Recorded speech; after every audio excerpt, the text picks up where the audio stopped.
Barnaby Jones, starring Buddy Ebsen, also starring Lee Merriweather, with guest stars Lawrence Luckinbill, Ellen Weston, Kaz Garris. Tonight's episode, Time to Kill.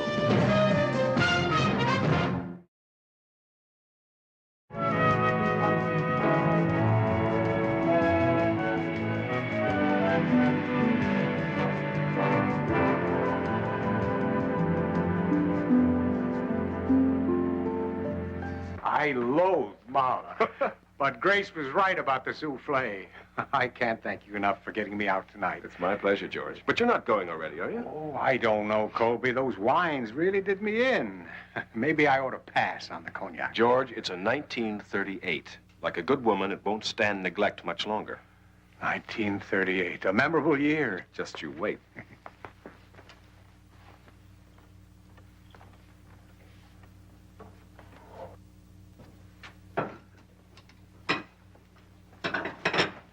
Well, Hannah, another masterpiece? I hope you weren't expecting anything less. Not from you. Why don't you get out here and finish this tomorrow morning? Oh, thank you. Good night, Mr. Lasker. Good night.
Colby? In here, George. I was beginning to think you weren't sure it was aged enough. You tell me.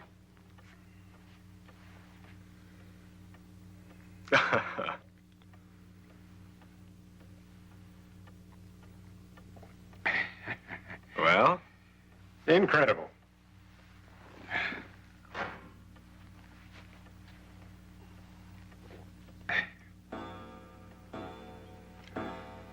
$11 already? It's the perfect time to enjoy rare old cognac. And even rarer Havana cigars. Where'd you get these? Havana, of course. Now, George, as I was saying at dinner, California vineyards are an investment that cannot afford to be overlooked. A vineyard? Yeah. I've been doing some checking up around Calistoga. Do you have any idea what the profit is on owning all those fields up there? In less than 5 years, the return on your investment... George, the return on your investment... George. George.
right there.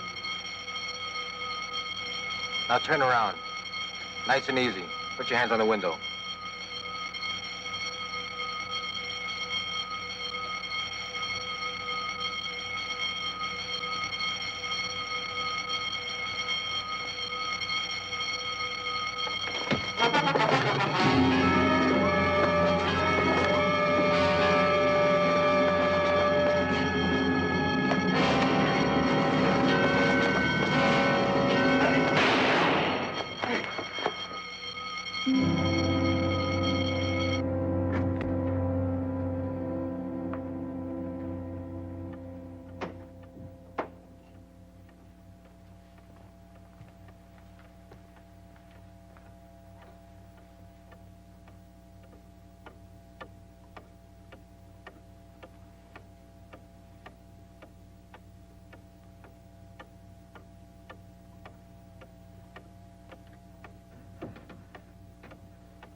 In less than 5 years, the return on your investment would have tripled, George.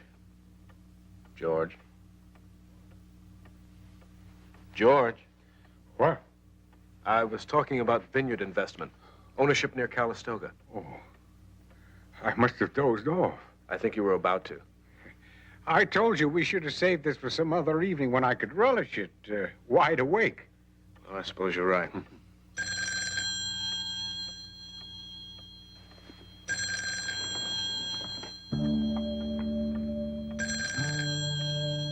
Hello? This is Mr. Weatherly's answering service. Is he there? Yes? May I speak to him, please? Yes, just a minute. George, it's your answering service. Thank you. Weatherly. The police have been trying to reach you, sir. What? Someone's broken into your house When? a little while ago. Shall I connect you? No, I'll be right there. Can you believe that? While we've been sitting here, someone's broken into my house. And nothing else was taken, Mr. Weatherly? And nothing else. I've been all over the house. Just the Exeter. Mildred's diamond. Mildred? My late wife, Lieutenant. I bought it for her. Lieutenant? Oh, Barnaby? Well, are you listening to the police band again, or is this official? No, this is official. California Meridian Insurance called me. They had the diamond insured for $1 million. And worth at least half again as much as that in today's market. Mr. Jones. I'm Barnaby Jones, private investigator. It's an awfully expensive stone not to keep in a bank vault. I did. I brought it home to have it reappraised and sold. How many people knew you had the diamond here in the house? As I told the lieutenant here, just a few friends, the appraiser, of course, and my servants. You've already made a list, Barnaby. I'll get a copy over to Betty if you like. Like who's who? You got a symphony conductor, stockbroker, important banker? Not exactly the kind of people you find on the 10 most wanted list. Of course not. I told you. These are my friends. What about the servants? Been with me for years. I don't understand. Why do you think the thief must be someone I know? The Exeter was the only thing taken, Mr. Weatherly, and only those people close to you could have known about it. And people talk. One of your friends may have mentioned it to one of their friends. And like trying to track down a piece of gossip. You never know how it started or how many people know about it? Yes, well, it's been a long night. If you don't need me anymore, Lieutenant, I think I'll get some rest. Of course, Mr. Weatherly. Thank you. We'll be in touch later.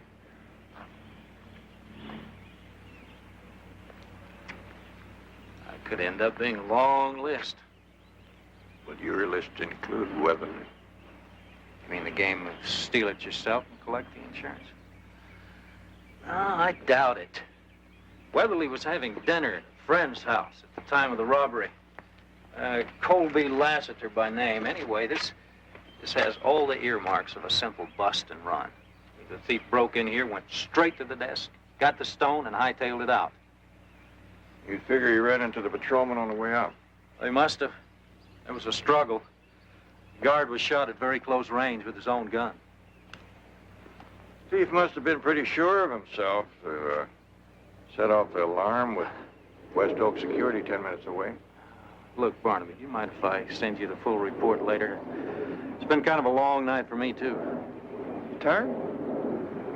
I'm fresh as a daisy. Why don't you get yourself a little rest? I'll poke around a little.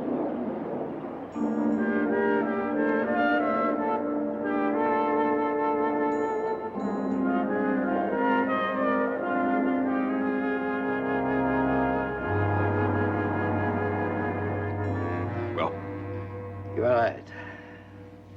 I am a little more impressed with you now. I had no idea it was the Exeter diamond that we were talking about. Can you cut it? Have you heard of the Cashman diamond? Oh, yes. The man who recommended you in Marseille said that was your work. Mm-hmm. You see, I come recommended.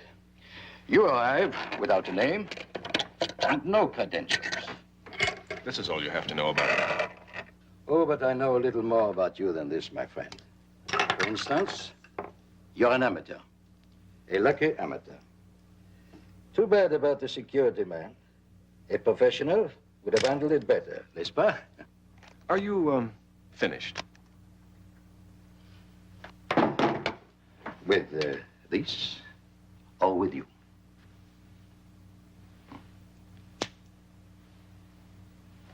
When will you be able to cut it? Tomorrow, 2 days, maybe a week. First, I study the photos, mark the sketches. I haven't got a week. I will get in touch with you. How? Oh, no.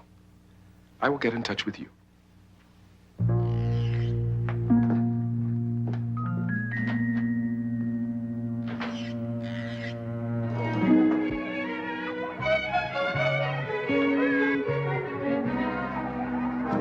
Andy? Honey, be careful now. I'll be right back. My granddaughter. Babysit for now that I have all this time in my retirement. I can keep you working for a while, Andy. Yeah, Betty told me. The Exeter, huh? Boy, that rock must be worth a pile of dough. What do you hear in the street? Not a rumor. Frankly, I don't think I'm going to pick up much out there on this one. What do you think? About the same as you. The job is too crude to have been done by any of the folks you know. I figure it was an amateur with good inside information. It's not my turf. Cutters are. I think he's going to have a hard time disposing of a stone of that size and reputation unless he's syndicate connected. I could ask around on it. I think you do better to concentrate on who our friend might get to cut the thing. Smaller it is, easier to get rid of. A diamond that size is going to need a specialist. There are not too many guys around that can handle it. There's Jerry Bonner, but he's in a slammer. Doug Spivak, he's too old. Wait a minute. There's a new guy around town I heard about. A Frenchman. What do you know about him? Nothing. Find out. Still only half? You get the rest when you come up with an answer.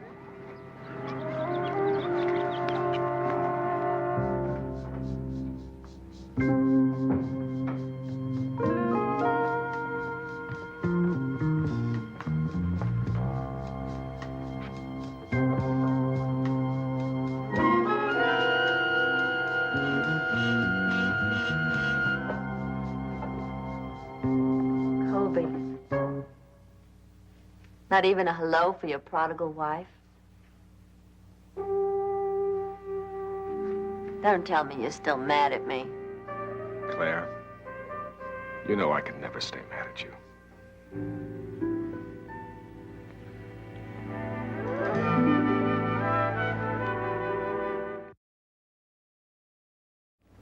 Excuse me.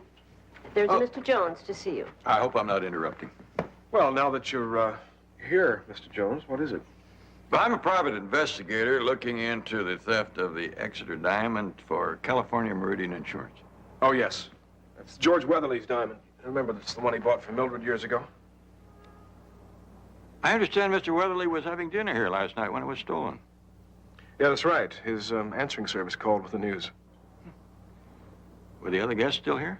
No, they all left a short time before. You didn't tell me you had a dinner party last night. Just a small dinner. The Claibornes were here, the Danubas. Do I understand that you weren't at the party? Oh, no. I was still in Switzerland last night, your time, on a skiing trip. But I'm fascinated. You mean you think someone who was here might have taken it? At this point, Mrs. Lassiter, I'm not just looking for a needle in a haystack. I'm looking for a haystack. How do you expect us to help you with it? Well, it's beginning to look a little bit like an inside job. Somebody that knew Mr. Weatherly, knew he had the diamond home for reappraisal. Sounds fairly preposterous to me. Well, I'm trying to talk to everyone who knew about the Exeter. Possibly you may have even mentioned it to someone. Excuse me, Mr. Jones, there's a telephone call for you. Oh, thank you. I hope you don't mind. I left the number with my secretary. Not at all.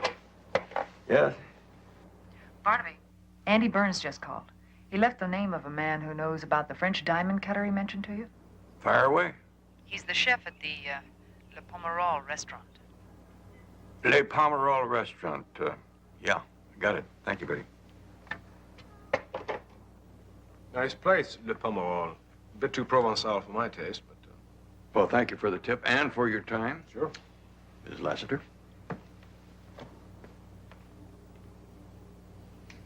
Colby, when I called you from Geneva, the airport, it was Monday morning Swiss time. That would be Sunday night here, between 10 and 11.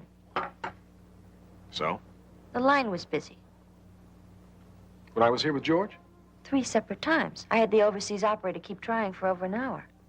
Line must have been out of order. But you said George's answering service got through. Oh.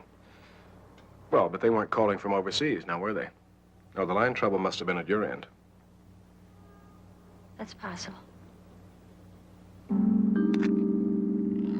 Of course it is.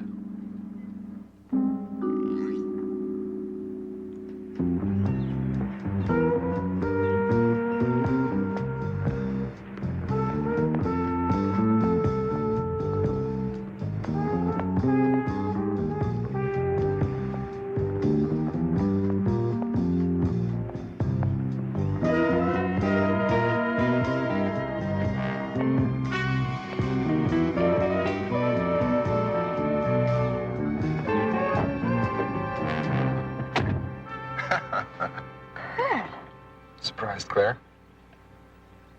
What are you doing here? Well, what do you think? You left Switzerland without even saying goodbye. Followed me? What? Can't you guess? I had no idea that... You supposed my affections were just part of the lessons? Learn how to ski and fall in love in 2 weeks. Kurt, I'm married. You know that. You could leave him. We talked about that, didn't we? Oh, look, I never meant for it to go this far. I didn't think you did either. I'm sorry. I can see I've embarrassed you. It's the last thing in the world I wanted. Oh, please. I didn't mean to hurt you. I really did care. It's all right. I'm staying at the Parkhurst Hotel here in town. I'll be there for a while, seeing what the prospects are. If you'd like to talk, you can reach me anytime.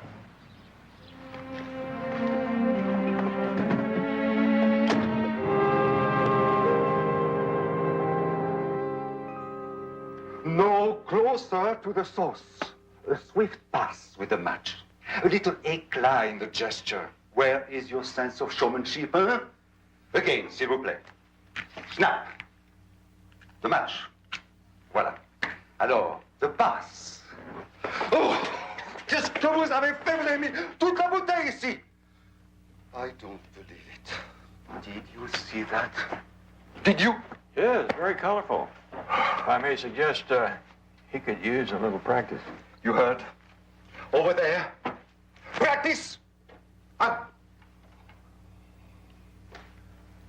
He will never get it right.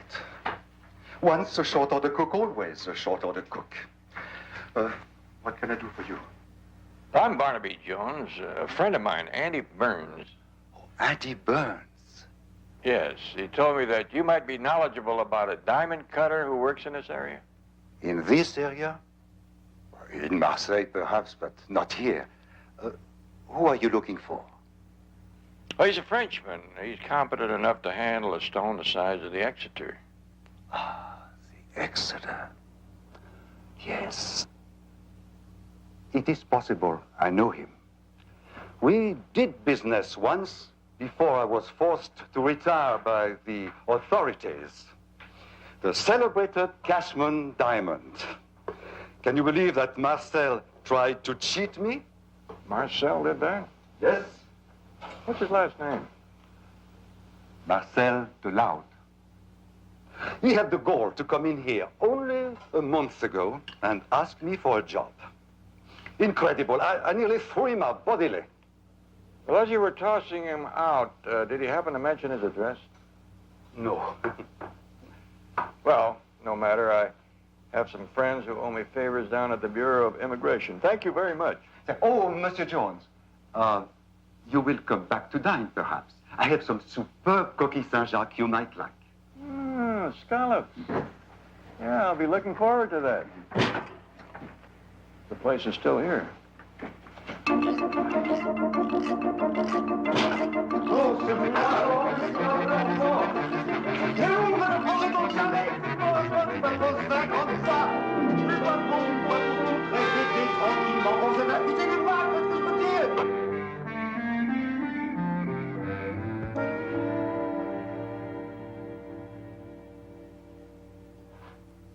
You're sure? I've studied the photos, marked the sketches. Now, there is only the cutting left.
What happened? I don't know. These things, they happen, but rarely. So rarely. How could it? Some flaw. Infinitesimally small. No one could see. That can't be. That's impossible. Diamonds don't crumble like that.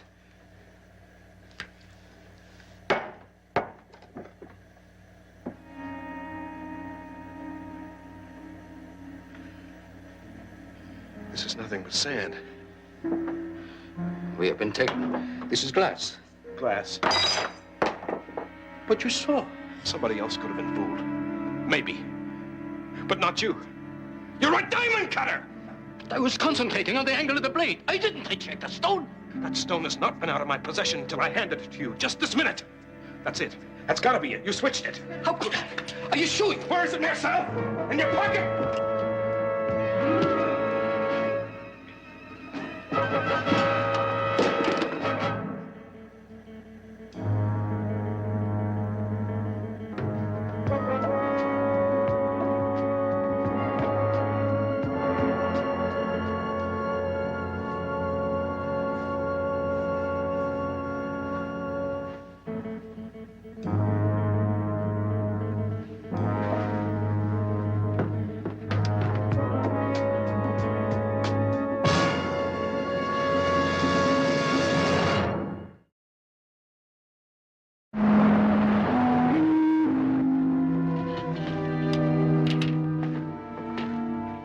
Lieutenant. Well, I see you got my message. What message? Until a half an hour ago, I was with a friend of mine in the Bureau of Immigration trying to find this address. Was that Marcel DeLau they just wheeled out? Yeah. One of the neighbors found him. When we got here, there he was. And there were these.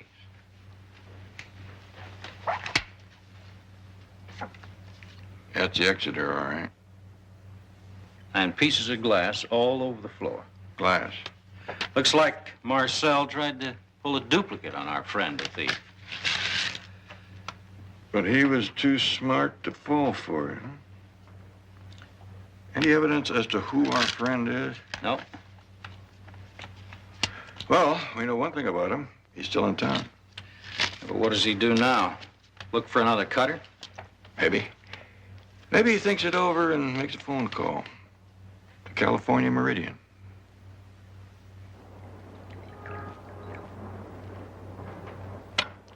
Well, the last time you looked this ghastly was the morning after that 3-day housewarming on Ibiza.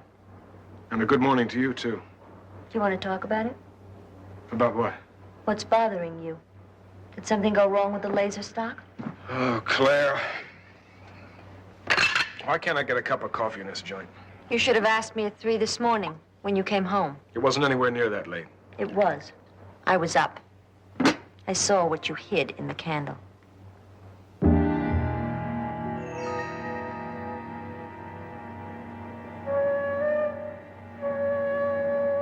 And then there was this, in the morning paper.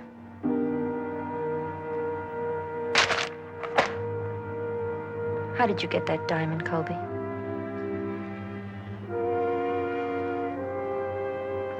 You seem to have put it all together. You did it yourself? Like always, you underestimate me.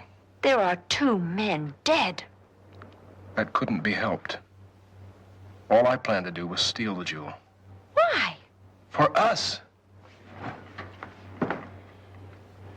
That fight in Nice, it was about money. Money! You and I never thought twice about money before. George's fortune does not rest on that diamond. It was in his home. It was going to be so easy. No one would be hurt. Except that guard. Claire, he caught me. I didn't want to kill him. Why did he have to pick that time? And this diamond cutter, Delode. Do you know what he was trying to do? After all I went through to get that stone, he wanted to steal it. He was trying to substitute a glass phony. And he pulled a gun on me. I had no choice, Claire.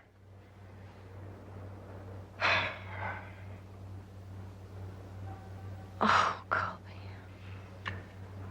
I was afraid I was going to lose you. That doesn't say much for me. I couldn't have taken that, living without you. I would have done anything. You should have told me. Well, now you know. Only I wish it hadn't ended this way. What are you going to do now? That's what kept me awake most of the night, trying to figure out. It's too risky to try to find another diamond cutter now. And there's no way I can sell this thing whole.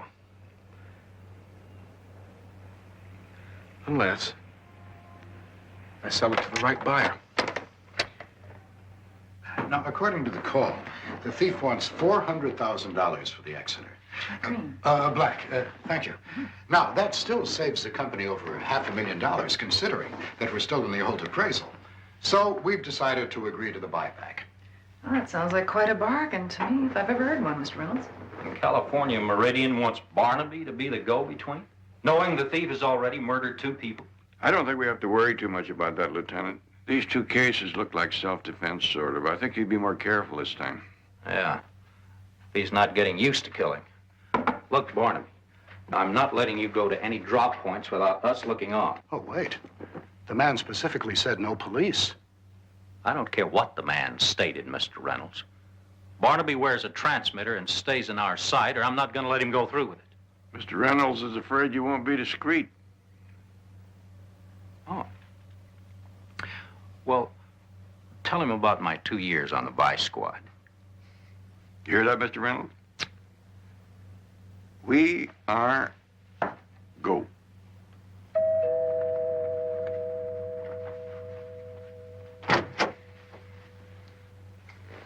I only let you up because you said you were going home.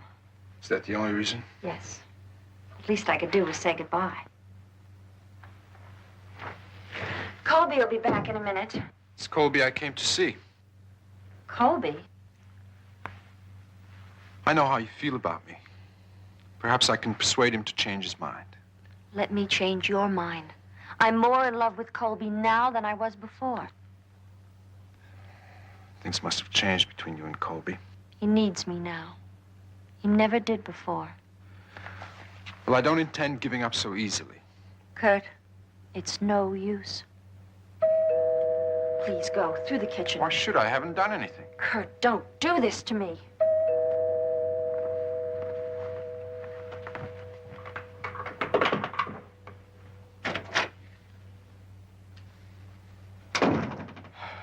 I could use a drink. How about you?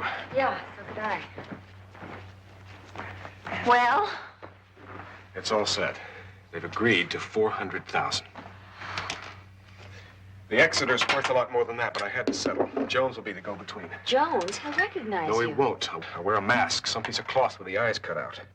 Where do we make the exchange? We'll send him around to a series of phone booths, and then we'll make the exchange in an abandoned farmhouse on Route 7. Are you sure it's safe? It's wide open. There's no chance for him to play any tricks. There's no ice. Where's Hedda? Considering what's going on, I told her she could take a few days off. Good.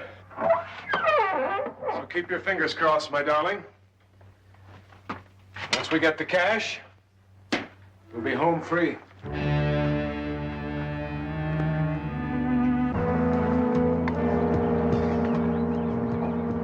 Diamond?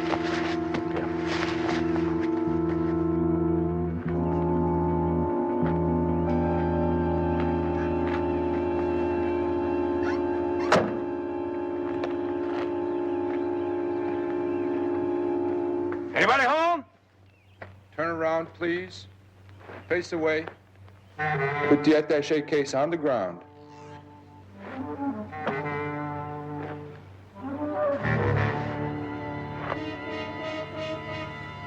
What's he doing? Where's the diamond?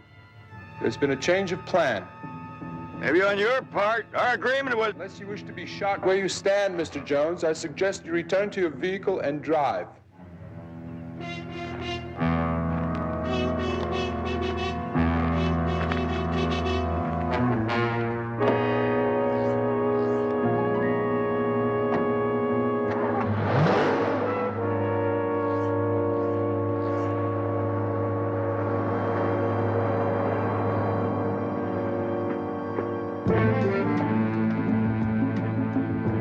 Who the hell is that?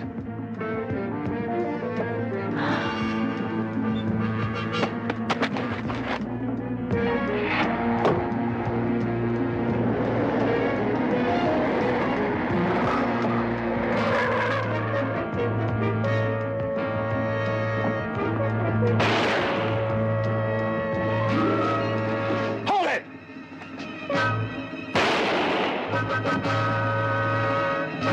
Kurt.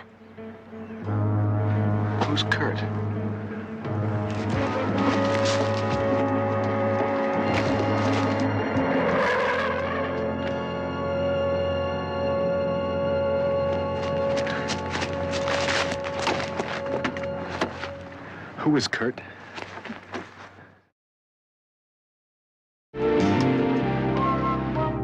Thanks, Lieutenant. I'm sure Barnaby's anxious to know. Right, bye. Wait. Don't tell me, let me guess.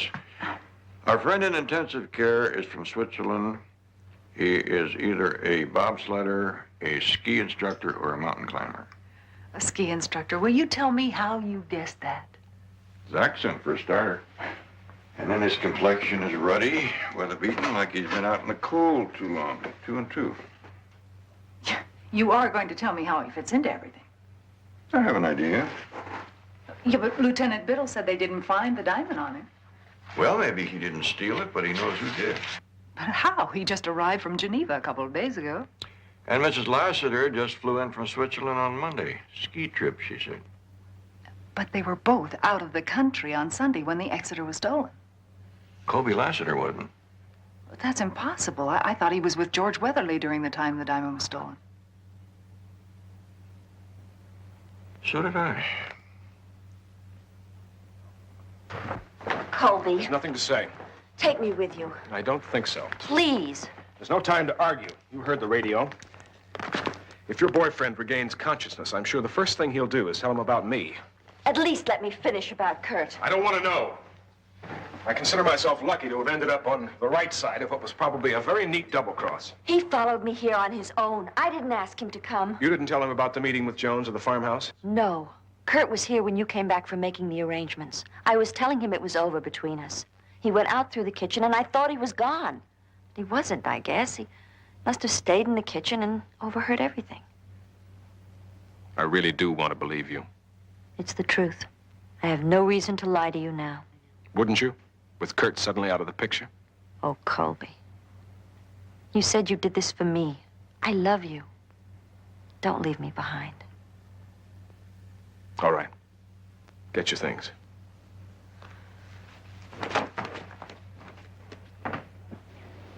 As I said, I went over it several times with the lieutenant. I'm sure nothing new will come out of it. Well, I got a lot of hound dog in me. Once I get the scent, I just can't quit. Now, we're up to the cognac. And the Havana. It was just 11. Colby has this antique grandfather's clock. Perhaps you've seen it. Well, after that dinner and all that wine, plus the cognac on top of it, well, I must have nodded off for a moment. It was then that I... Is something the matter? Cognac, nodding off, waking up. What happened exactly after you nodded off? Well, let's see. I took another sip of the cognac, I took a puff on my cigar, and then I got up to thank Colby for a pleasant evening, and...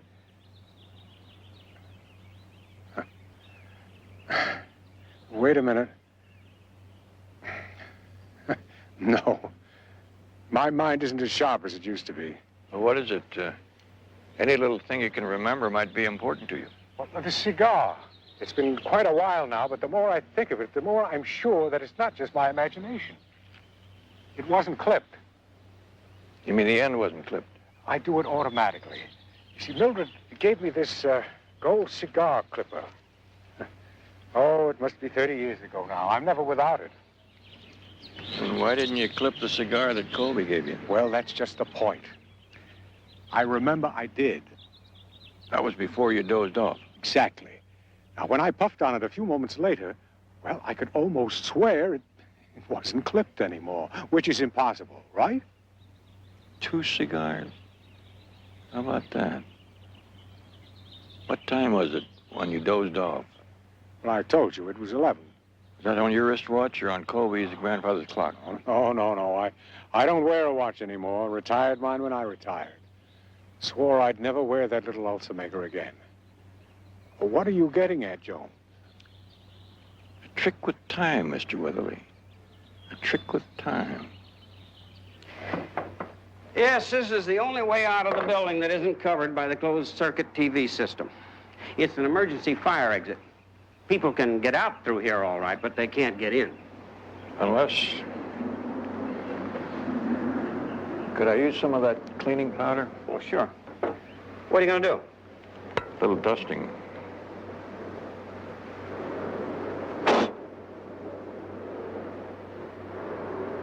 See that? Yeah. Somebody taped that latch down. Looks like they were planning to use this exit as an entrance as well.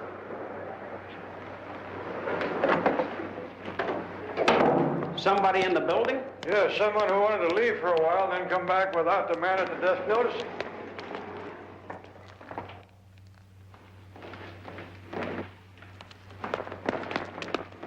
Oh, Mr. Lassiter, I'm glad I ran into you. The case is just about wrapped up.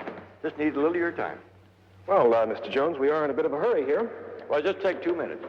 Well, if you have the case all wrapped up, as you say, I don't understand why you need to talk to us. Well, it's just a matter of confirmation, little things like the way you cut Mr. Weatherly out of the herd at the end of your party that night with the special brandy.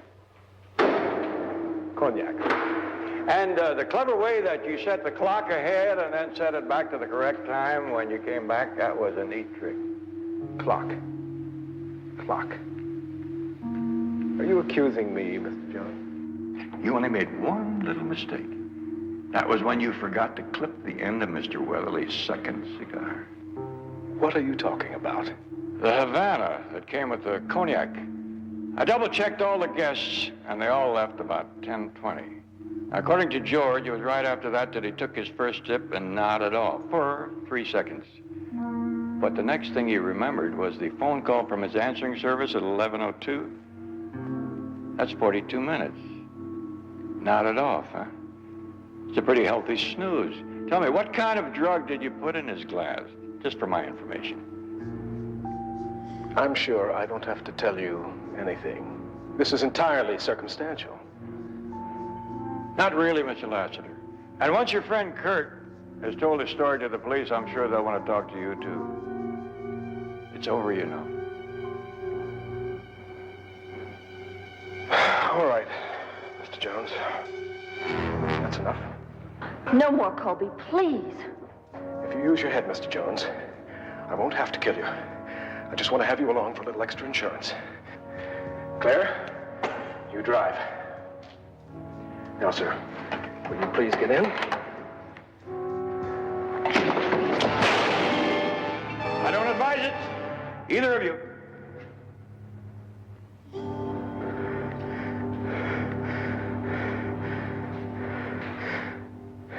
You're right, Mr. Jones. My compliments to you. Would you please convey my apologies to George Weatherly? Get the police. Yes, sir.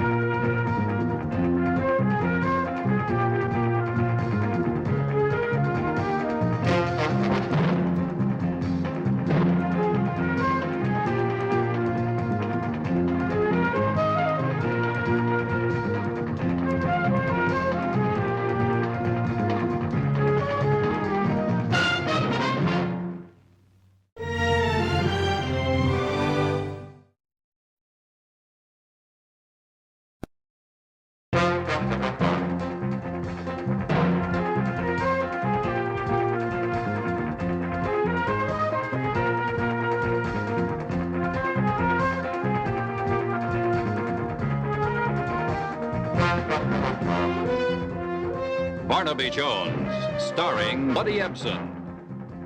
Also starring Lee Merriweather. With guest stars Leslie Nielsen, Marge Doucet. Tonight's episode, The Killing Defense.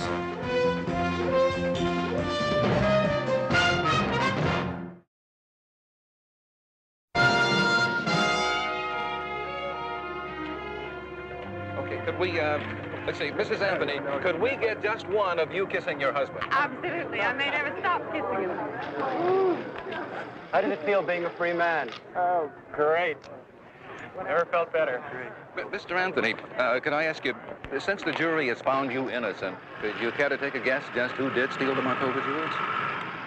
Oh, no. I'm just grateful the jury exercised their best judgment. Of course, I owe a lot to my counsel, Mr. Brendan, here. Counselor, did you have any doubt about the outcome? My client had an airtight alibi. No other verdict that the jury could have reached. That's Anthony, all, boys. what are your plans now? Oh, we've got a lot to do yet. Haven't the slightest idea. What about now? A little fun, or are you planning to get right back to business? We've got a lot of time to make up. That is for us to decide.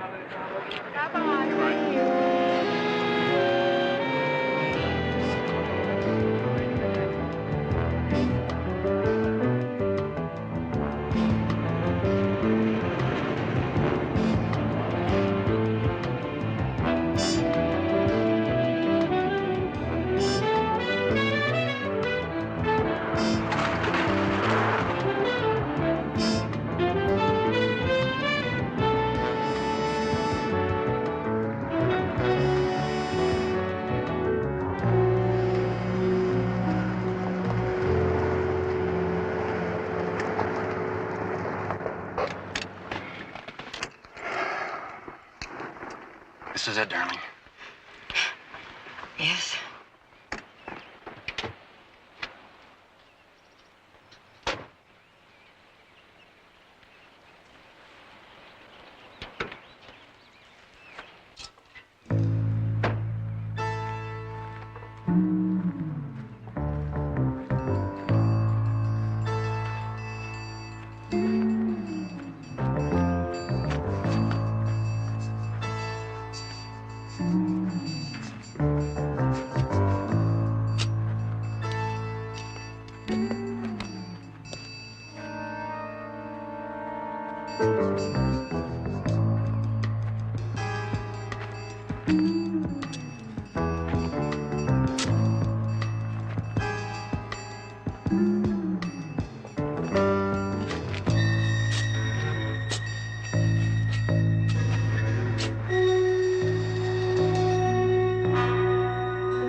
Got it, baby. We're home free with $1 million worth of stones. Get in the car, yeah.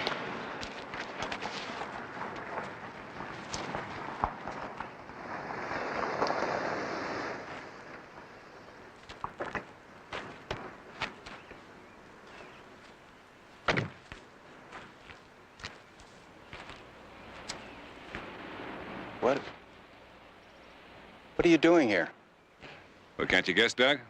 What do you got in the box? Oh, now, wait a minute.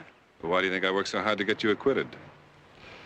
You know, from the first time we talked, I knew that you were guilty. You remember when I said we'd settle my fee later? Well, we're going to settle it now. Listen, Brandon, we can make a deal.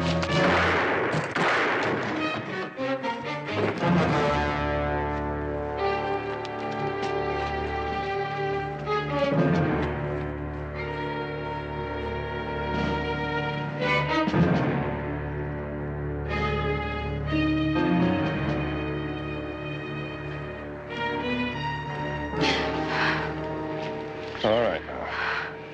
That's it. The worst is over. What are you going to do with him? I'll take him back in the woods and bury him. Now, you go on back to town. No need for you to stay around here. Bill Everett of the insurance company told me about your loss and asked me to see if I could help you since he couldn't. Yes.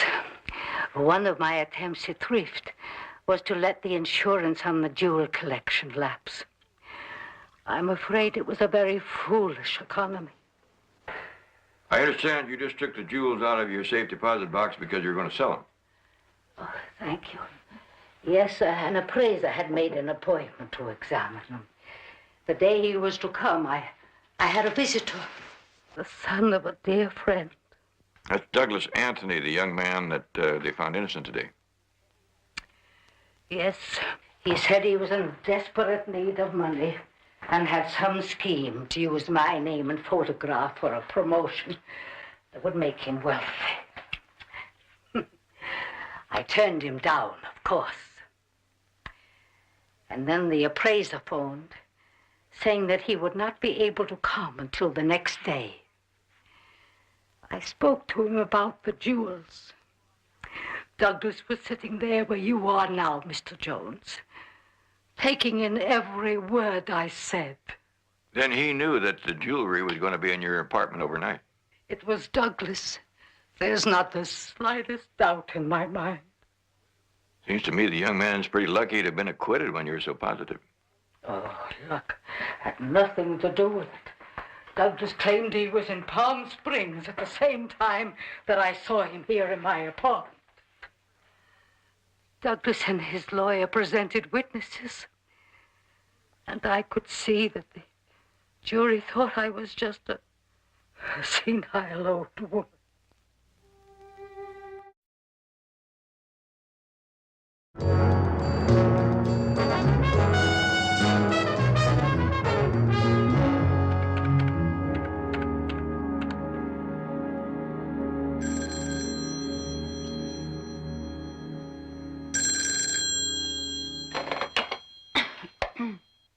Hello.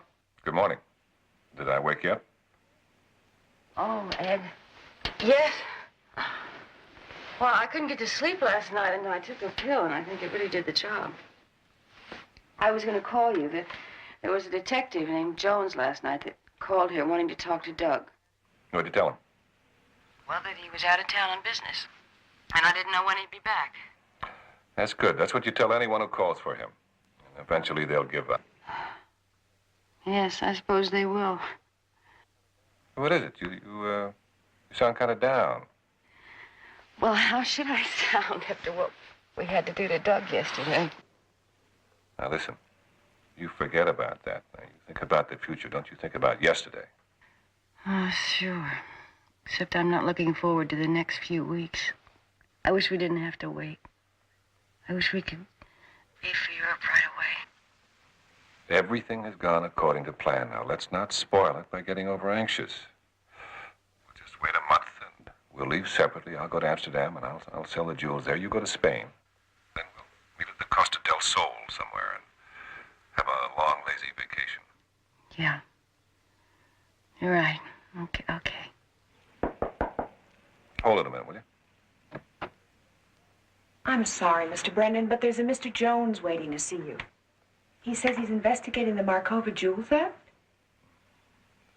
All right, send him in, but tell him I can only spare a minute or two. Look, Gail, look, I'll call you back later, all right? I love you.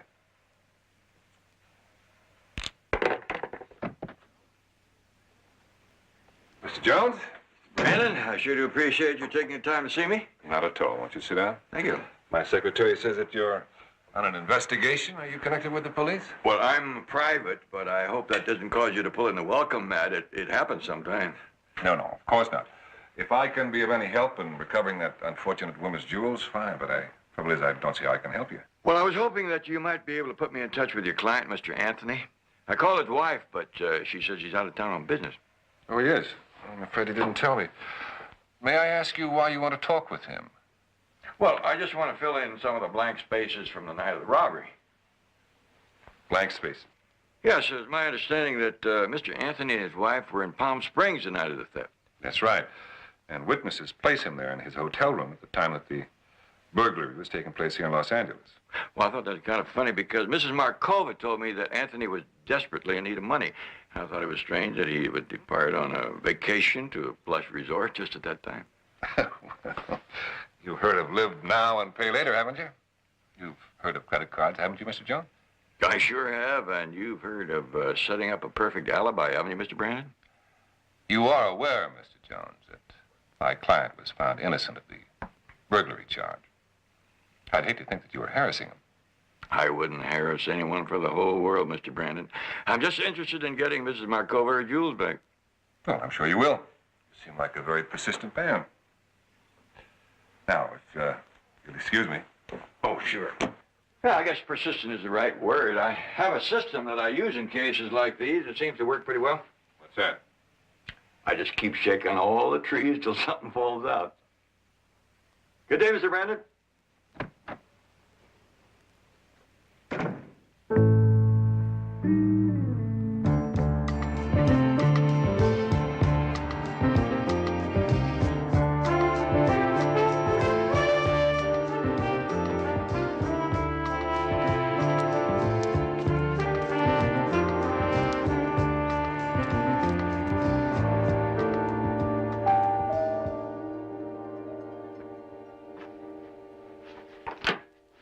Miss Anthony, I'm Barnaby Jones. I spoke to you on the phone yesterday evening about getting in touch with your husband.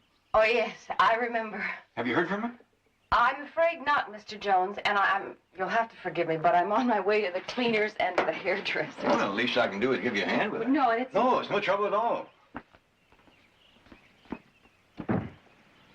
My car's right over here. Oh, your husband has his own car? No, we just have the one. He must have gone on a short trip if you didn't take the car. He flew, Mr. Jones. You know, on an airplane. I drove him to the airport myself yesterday. Oh, what airline? You happen to remember? It was KBL, I believe. Now may I have my cleaning? Standing here visiting with you, I forgot it was yours. I'll put it in the car. Thank you. You know, there's one thing I think I'd put on my list of things to do today. Go to a car wash. I will. It's like red clay. Only a couple of spots out of town where you can find it around here. Really, I'm sorry, I haven't the faintest idea what you're talking about. It's like the same kind of clay you got on your sweater here. Maybe I got it from the car. Now, really, Mr. Jones, you're making me late. You know, I think I'll run a test on this in my lab to see if I really know what I'm talking about. You know, I like to kind of check on myself when I make a guess how where a certain kind of soil is coming from. Oh? Thank you very much for your time, Miss Anthony, and drive safely.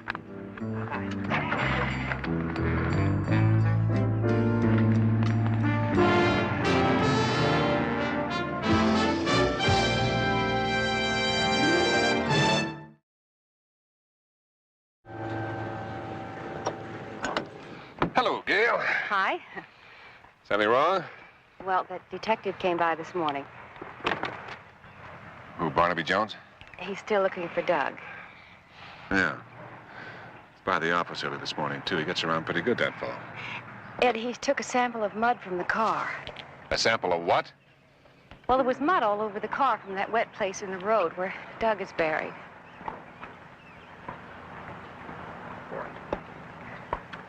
Why didn't you get the car washed? I was on my way when he showed up. What does he want the sample for? Well, he said he was going to run a test in his lab. He thinks it's a kind of clay you can only find in 1 or 2 places around here. Well, seems I've underestimated Mr. Jones. Ed, I think you should do something if he finds out where the mud is from and goes to the police. Don't worry about it. I'll handle it. Just get the car washed. Doesn't know anything. He's just fishing, that's all. I hope you're right. Probably at home right now taking his afternoon nap.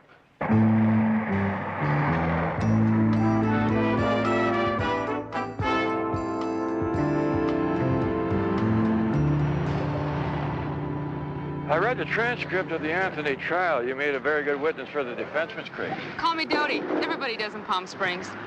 I just told the jury what I saw that night. I understand you were serving drinks in the bar the night the Anthonys were in here.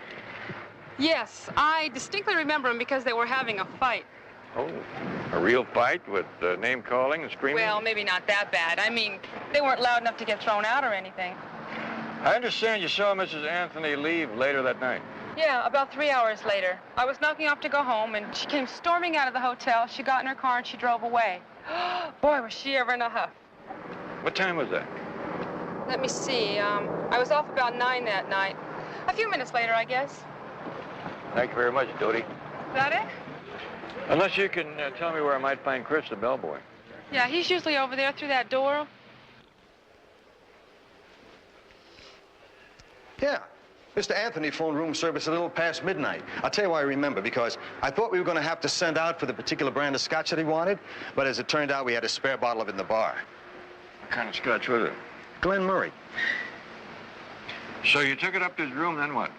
Well, I knocked, but then I noticed that he left the door open for me, so I went in the room. Wasn't he there? Oh, sure. He just got out of the shower. I saw him standing in the bathroom. He had his robe on. Thanks a lot. Oh, you're welcome. Anytime, Mr. Jones.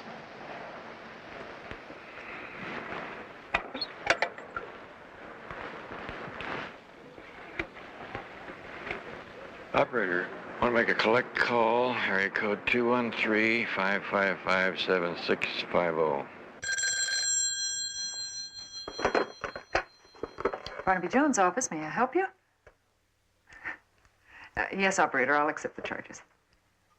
Oh, Barnaby. Yeah, I just got back from the airport. KBL Airline has no record of having sold Doug Anthony a ticket anywhere. And neither do any of the other airlines.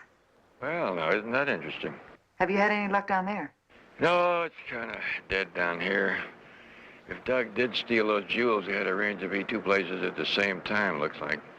I might as well come on back to L.A. No use hanging around here. All right. I'll see you in a couple of hours. You're early. I said after 9. Yeah, well, I guess I got anxious. You mentioned money, and it's been a little lean out there. That's right. You get the money off the little job I got in mind. What's that? Right up your alley. Simple burglary. Bustin'? I don't know. Listen, I didn't collect for that last rap I got you off. Now, you owe me. I'll forget about it, and I'll throw in a couple of hundred. Otherwise, Sam, I just gotta collect. Well, what do I grab? You don't grab anything. It's just a little transplanting.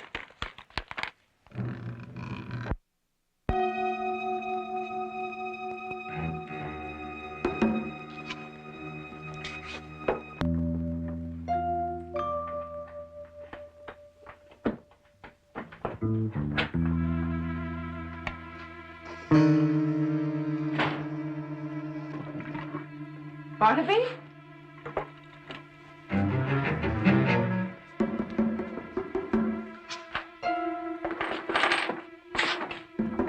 Barnaby? Barnaby?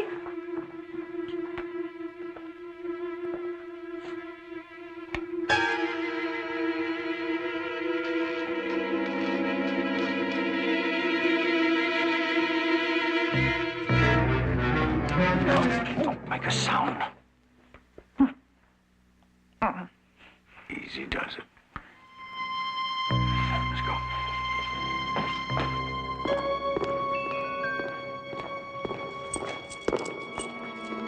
Barnaby! Shut up.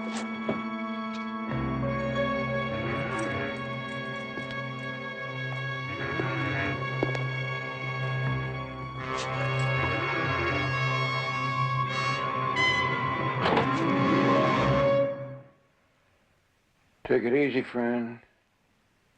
Just let the lady go and walk on by. Get rid of it. Sure. Come on in.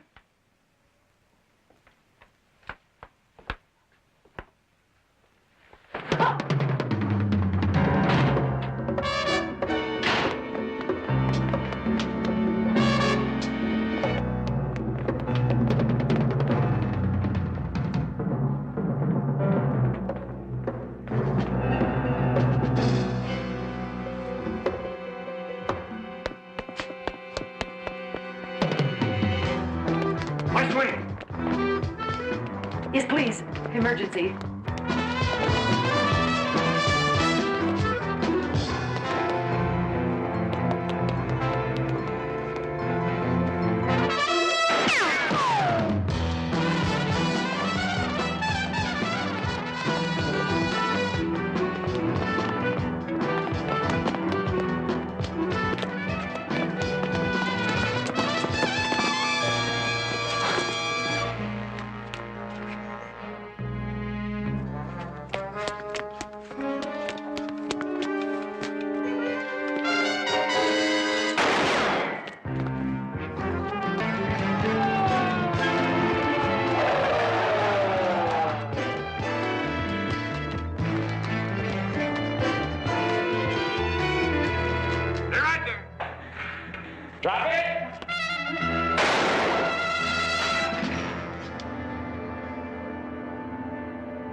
Mr. Jones, what was this all about?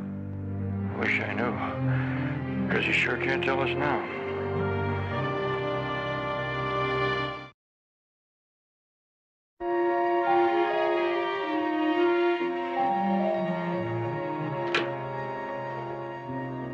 Well, it's you again. Miss Anthony, I hate to be a nuisance, but I think we ought to have a little talk. Well, it seems as though my day just can't begin until you put in some sort of an appearance. Still about Doug. Sure is. Did you talk to him since I was here yesterday? No, I still haven't heard from him, Mr. Jones. He's probably deep in trying to promote some business deal. That seems odd. It is? And you don't know Doug. Seems odd because somebody broke into my lab last night, and the only thing that interested him was a soil sample I took off your car. I think he was trying to make a switch. I'm afraid I don't understand. Well, as far as I recall, you're the only person that knew about the samples, and if you didn't tell anybody... All right, Mr. Jones. Doug did phone me last night, but he didn't tell me where he was calling from, and that's the truth. I have no idea where he is or what he's doing. But you told him I took the clay off your car and mentioned that I was going to run some tests? Yes. And as a matter of fact, he got extremely upset, and he hung up very abruptly, and that's the last I've heard from him. I guess it was Doug who broke into your place? Nope. We got the man who did that. He hasn't given us any information, though. He's dead. What's going on, Mr. Jones? I really don't understand any of it. Are you sure it was Doug you spoke to on the phone? Of course, yes. Why would you ask? I don't know. I'm getting kind of a funny feeling about Mr. Anthony, like something happened to him, an accident or something. An accident? Yes, when you've been in this business as long as I have, you begin to trust feelings like that. Of course, I could be wrong this time.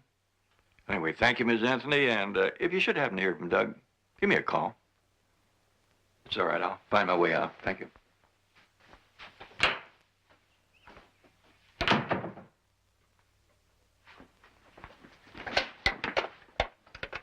And in view of the court's current position in this regard...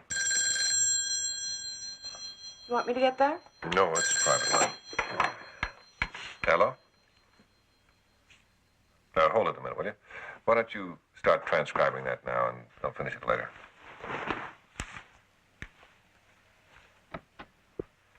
Gail? What was that about Jones? He was just here, and Ed, he suspects. Suspects what? About Doug. I told him everything that we agreed upon, but I don't think he bought it. In fact, I'm sure he didn't. All right. If he's beginning to suspect what really happened to Doug, then we're just going to have to resurrect Doug for him. How? Well, that'll be easy. Doug has already shown us how with that recording he made. It'll mean another trip to Palm Springs for you, though. Do you mind? I guess I don't have any choice. I just wish I were meeting you somewhere instead. Yeah, well, it won't be long, Gail. You have found out nothing about who he was.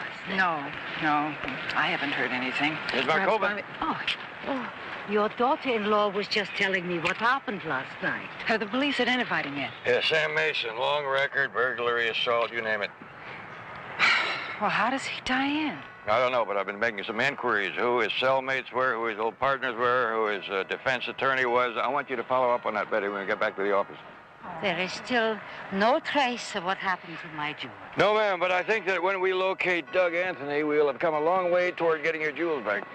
Then you do believe it was Douglas who took them? That I was not imagining what I saw? That's right.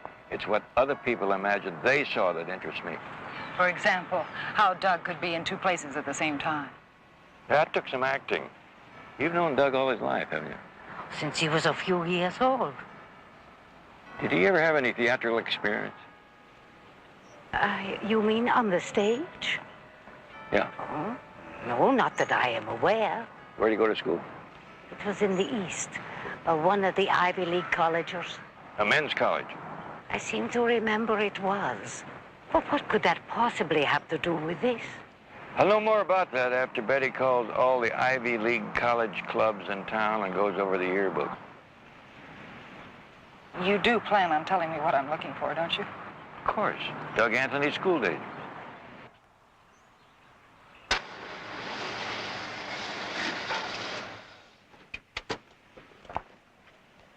some bags in the back. Would you get them for me? I'd be glad to. Thank you.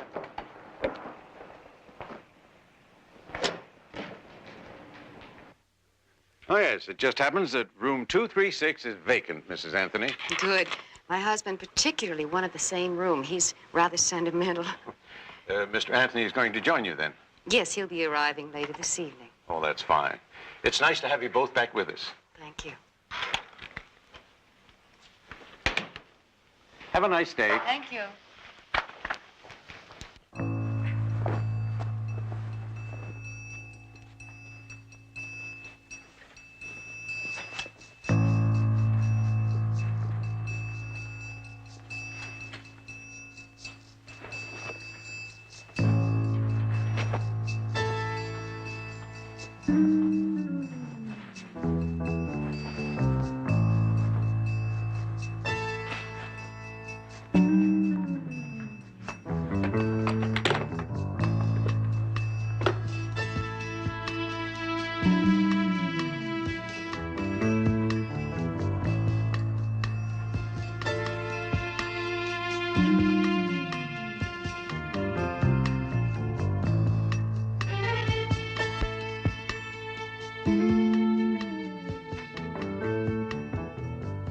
Room service. This is Doug Anthony, room 236. We sent up a bottle of Glen Murray Scotch, please. And just leave it if I'm in the shower. Thanks a lot. All right, Mr. Anthony.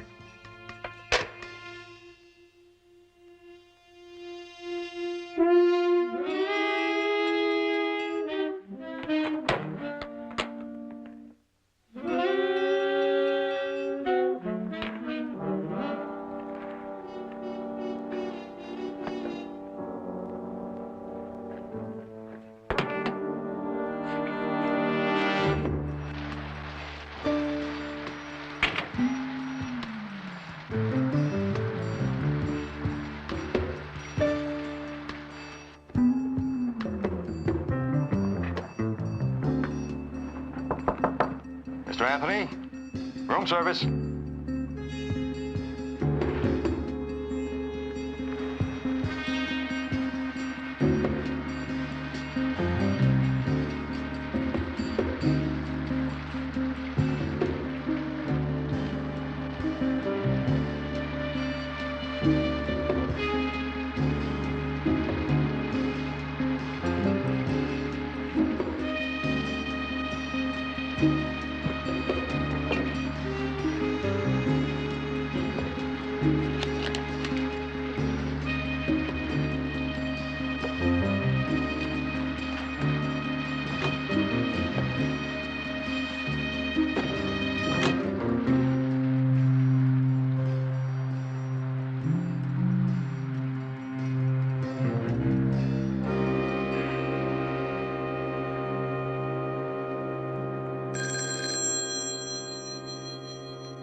Hello?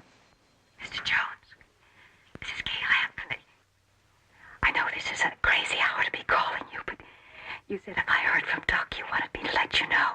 Did you? Yes, and I'm with him now. We're in that hotel in Palm Springs. Palm Springs? Why didn't you call me earlier? I couldn't get away from him until now. He's acting very strange, and he's drinking a lot. It's 4 o'clock. I can get there by daybreak. All right, but please hurry. He says he wants me to leave the country with him for good. I told him I wouldn't go, but he says he's going to make me. Agree to do anything he wants. Understand? Stall him till I get there. All right, I'll try.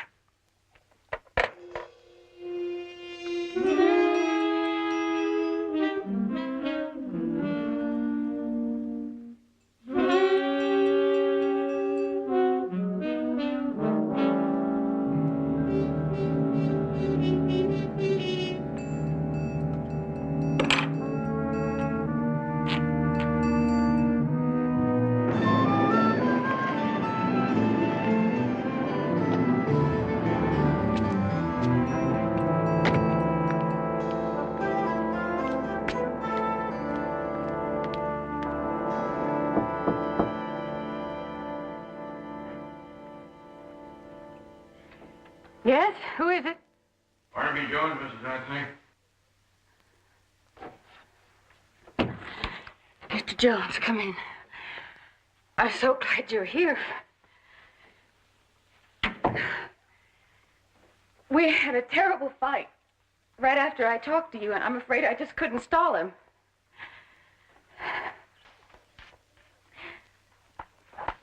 He do that? When I said I wouldn't go with him. He does have the jewels, Mr. Jones. He's had them all along. And now he's gone, and so are the jewels, I'm afraid. So I went into the room. Miss Anthony was in bed, asleep. Mr. Anthony was in the bathroom, just got out of the shower.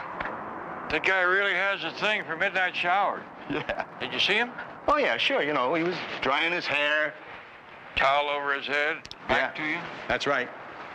Well, then you never got to see his face, not even in the mirror. You know something? Come to think of it, I didn't. Not really, but that's because the mirror was all steamed up. The liquor you brought up, he had a sign for it, didn't he? No, he left the exact change for me out on the dresser. In the last year or so, how many times did they stay here? Oh, I'd say maybe a half a dozen times. But you know, you get so you can really remember the ones that tip big, you know what I mean?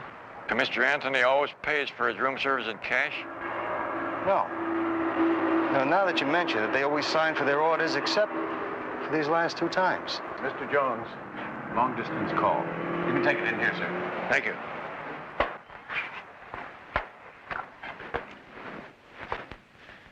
The blue phone on the desk. Thank you. Hello, Barnaby Jones speaking. Oh, hello, Betty. What's going on? I thought you'd want to know about this right away. It's about the man who was killed the other night after he broke into the lab, Sam Mason. Barnaby, the last time he went to trial, almost 2 years ago, he was defended by Edward Brendan, Doug Anthony's lawyer. Mr. Brandon. Well, now, doesn't that take the long arm of coincidence and wrench it right out of the socket?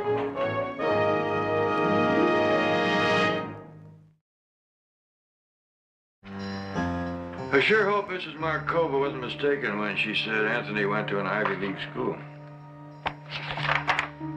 She wasn't. Here he is, right here in the yearbook. Douglas Anthony, class of 57.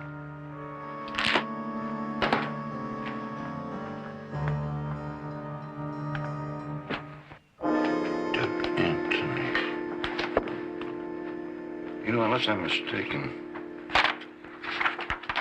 this school has an annual undergraduate show in which some of the fellows dress up like girls and do dance numbers. Here it is.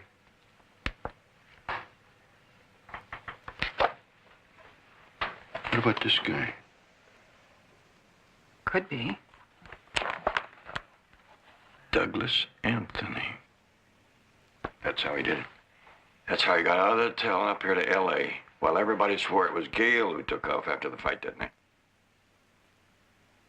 He made himself up to look like Gil. And then Gail stayed behind in the room to make sure everyone thought he was still there. And he was a good enough actor to get away with it. Well, that tells us how he did it, but it sure doesn't tell us where he is. I think he's disappeared permanently.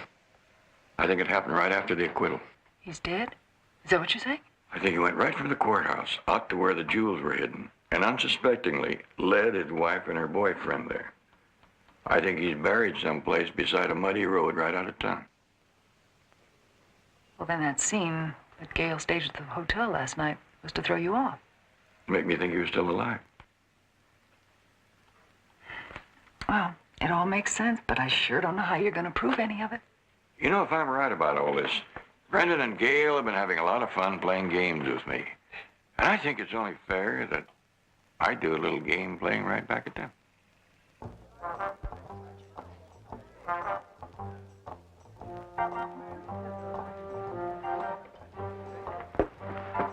Miss Anthony, nice to see you again. Thank you. Well, it looks like you got over that ruckus down in Palm Springs. Oh, yes, I'm feeling much better, thank you. What do you have? A daiquiri, please. Lady, we'll have a daiquiri, please. Mr. Jones, when you called this morning, you said you may have a possible lead as to Doug's whereabouts. Yes, I thought I did, but now I'm not so sure. A contact of mine in New York called, said he had seen somebody answering your husband's description in a hotel there. Well, Doug could be in New York. He has friends there.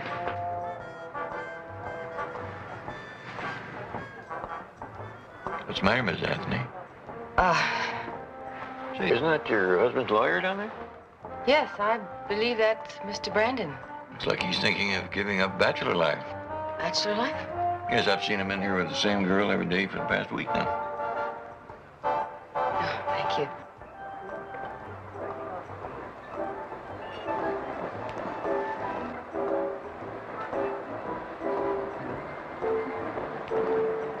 Of course, I realize that you must get many requests for public appearances, Mr. Brendan.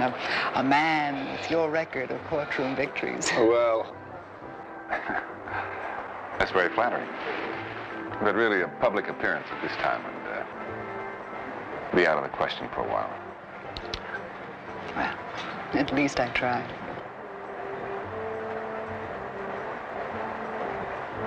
Were you ready? Would you excuse me for a moment? Yes, certainly. Thank you.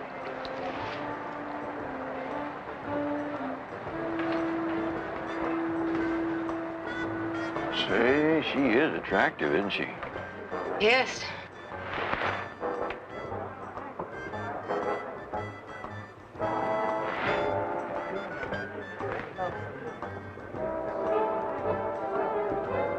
What's the matter, Miss Anthony? The bartender make you drink too sour? Excuse me, Mr. Jones.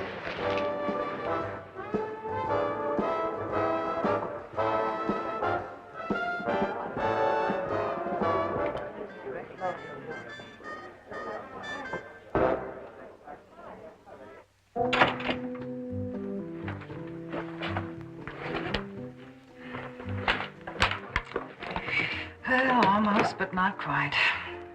What? My perfume. I was rather hoping it would last until Paris, but now I don't think so. You're going to Paris? Yes.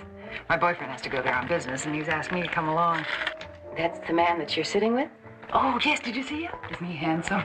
I'm gonna try and get him to propose to me. Well, who knows? Paris is the city of lovers.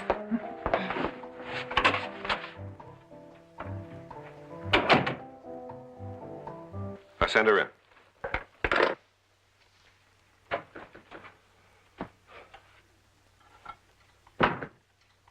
Well, this better be important. You're coming here like this. I just thought that you should be the first to know that our plans have changed. What? What are you talking about? I mean that you and I are on a transatlantic flight tonight. Together. Are you crazy, Gail? No. What's gotten into you? It's just that I'm tired of waiting, and there really isn't any reason for us to hang around here anymore, is there? Have you forgotten about Jones? No. But I think that last trip to Palm Springs convinced him, and as you say, I don't think he's going to go around chasing his own tail forever. Well, nothing's changed, has it? You do still love me. Of course I do. But what's happened to all the plans we made before? Then we'll leave tonight. Otherwise, I'll go to the police, and I will tell them how you planned everything and how you killed Doug. I mean it. Well, all right. Fine. It doesn't make any difference. We'll leave tonight. There's one other thing. I want the jewels now. Well, I don't have the jewels here in the office. They're in the safety deposit box in the bank. Then let's go get them. Oh, that would be fine, the two of us going in together. No, I'll get the jewels and I'll bring them to you tonight, and you can carry them on your lap all the way to Amsterdam if you like. Is there anything else? What's gotten into you, Gail? Come on. Come on.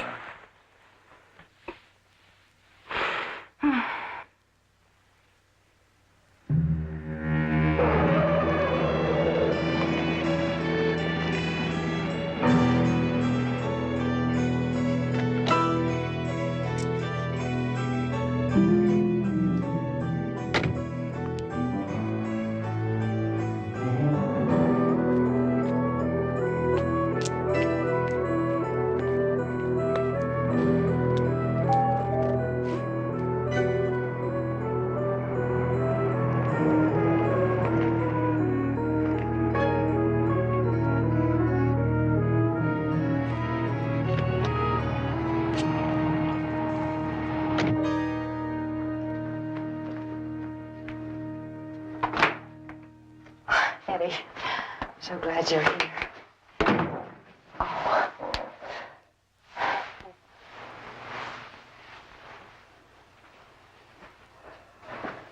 What is it? What's the matter? You know, when I was in law school, I had a professor who really knew his stuff. He said, 2 rules you follow if you want to succeed in law. Always get your criminal fees in advance, and never make love to a client. I'm sorry I didn't stick to the rules, Gail. Are you telling me that we shouldn't have fallen in love? No. No, I'm telling you that you shouldn't have fallen in love. Love makes women stupid. Just how stupid I didn't know until I heard you this afternoon, threatening to go to the police. You never intended to take me to Europe, did you? That might have worked out, too, if you'd been able to do what I told you. But apparently that's not going to happen now. I'll change. I'm sorry. No, I'm sorry, Gail. We're going to have to split up this partnership, and there's only one way to do that. I just figured that Doug came back and finished off what he's supposed to have done in Palm Springs. No, please. Ready? Jones. Drop it in the chair right behind you, nice and easy.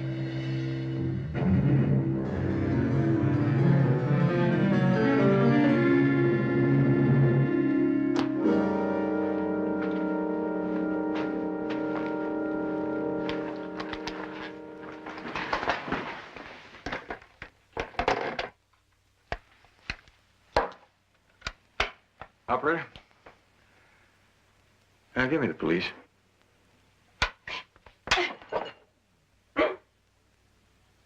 Officer, I need assistance. 4303 Beam in a prowl car.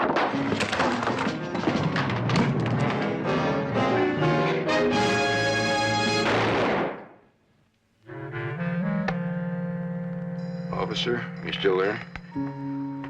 Make that one prowl car and one ambulance.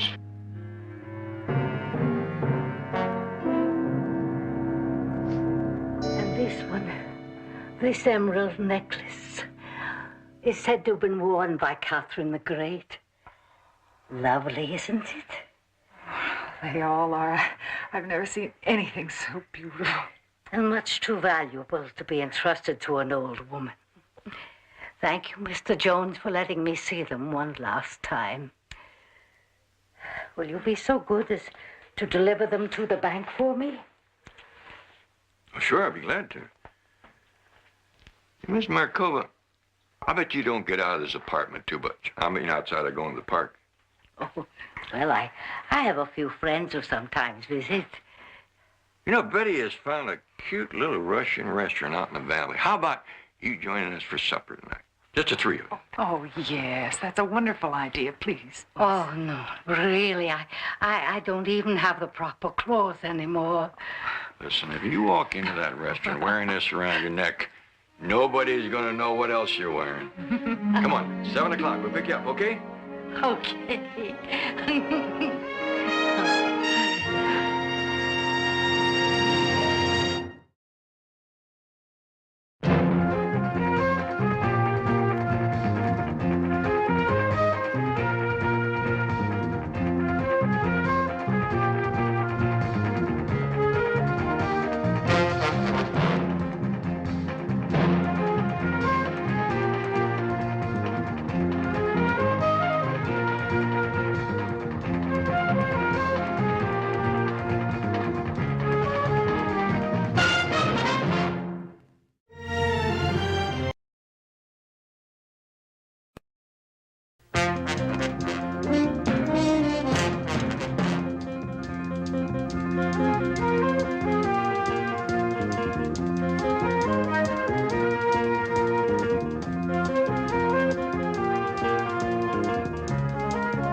Barnaby Jones, a Quinn Martin production, starring Buddy Ebsen.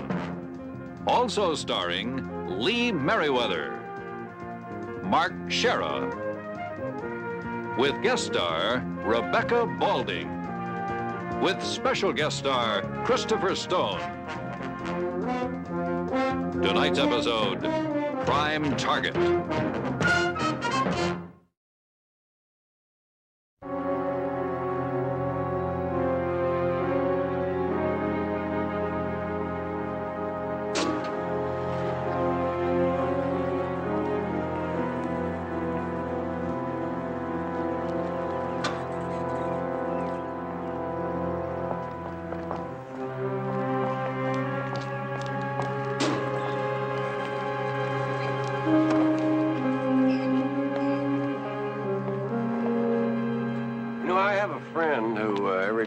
he gets out of the drunk tank, looks back and says, it's a nothing place to visit, but a great place to leave.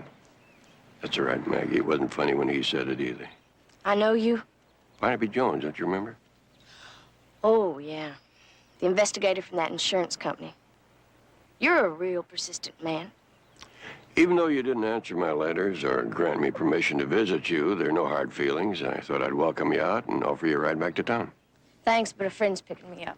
Yes, Jane Marshall from the Farrell Advertising Agency. I have a slight acquaintance with your parole officer. Get off my back, mister.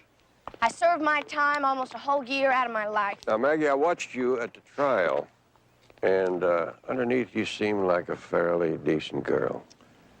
I'd hate for you to wind up back in there. Yeah, well, don't worry. I have no intention of breaking parole. You know I'm talking about what happened before you were arrested on that hit-and-run charge. I didn't see or answer you because I'm sick of saying it. I didn't have anything to do with robbing that check cashing place. And I don't know anything about that $400,000 those guys took. Satisfied? And yet, the car that you drove at the time of the accident matches a car that was driven during the holdup. My car looked like the one that witness identified.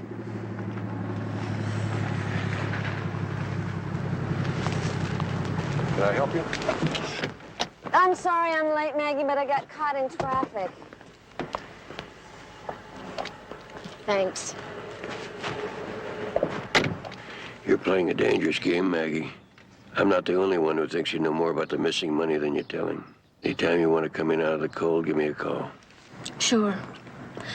I wouldn't lose too much time waiting by the phone if I were you.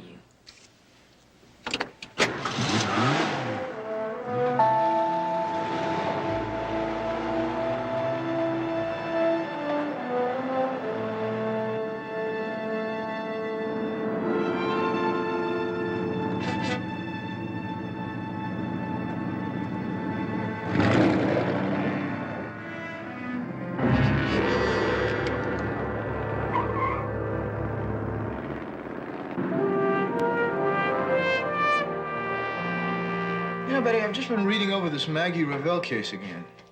You know, if Barnaby comes back and catches you with your feet on his desk, you are going to be reading the want ads. Tell you the truth, I think Barnaby's going about this all wrong. Well, that's very interesting. I'm sure that Barnaby would really like to hear how you'd handle the case, J.R. With finesse, my dear, with finesse. Now, look. Two men wearing ski masks take off in a car after having just robbed the Midtown checking company of $400,000. Minutes later, a cop spots Maggie Revell running through a light.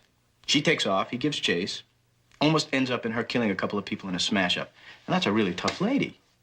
Or a pretty dumb one. The police officer didn't know that the car was involved in a holdup, or that she was apparently trying to find a place to get rid of it. And she denies that her car was the holdup car. She says it was a look-alike, which is a bald-faced lie. All right, so she's tough, dumb, and a liar. And in love. Now, that's the key. With one of the holdup men. And she took the jail sentence on the felony driving charge instead of the deal with the DA because she wouldn't betray her lover. Right. Well, J.R., you still haven't come up with anything that Barnaby hasn't suspected already. Aha, we return to my premise. Now, Barnaby's leaning on Maggie isn't going to get her to talk. Oh, I gather from that you have a better idea. Oh, that's right, you did say finesse, didn't you? Right. Now, we know that Maggie is rooming with her friend Jane Marshall. Now, you see, if I was Barnaby, I'd get an apartment nearby, you know, kind of get close to her without her knowing who I am. Hoping sooner or later she'd lead you to the boyfriend. That is very good, J.R. I mean, that's fantastic. What do you think, Barnaby? Hi, boss. I think that idea of yours of getting an apartment near Maggie's is a good one. You see? See, the trouble is, Barnaby, she knows what you look like, though. Oh, that's true. That's why Barnaby had me call Mr. Porter earlier this morning. Who is Mr. Porter? He's the manager of the apartment building where Maggie's staying. He's going to be expecting a Mr. J.R. Brown to come by later on this afternoon to look at an apartment. Oh, no, listen, I really can't, Barnaby. I just finished a whole battery of law school exams. You know, A couple of days in one of those swinging singles places is just what you need. Well, to tell you the truth, I also have an afternoon tennis date with the dean's daughter, so it's... I'm sure you'll be able to finesse your way out of that, Jedediah. And here's the address, JR.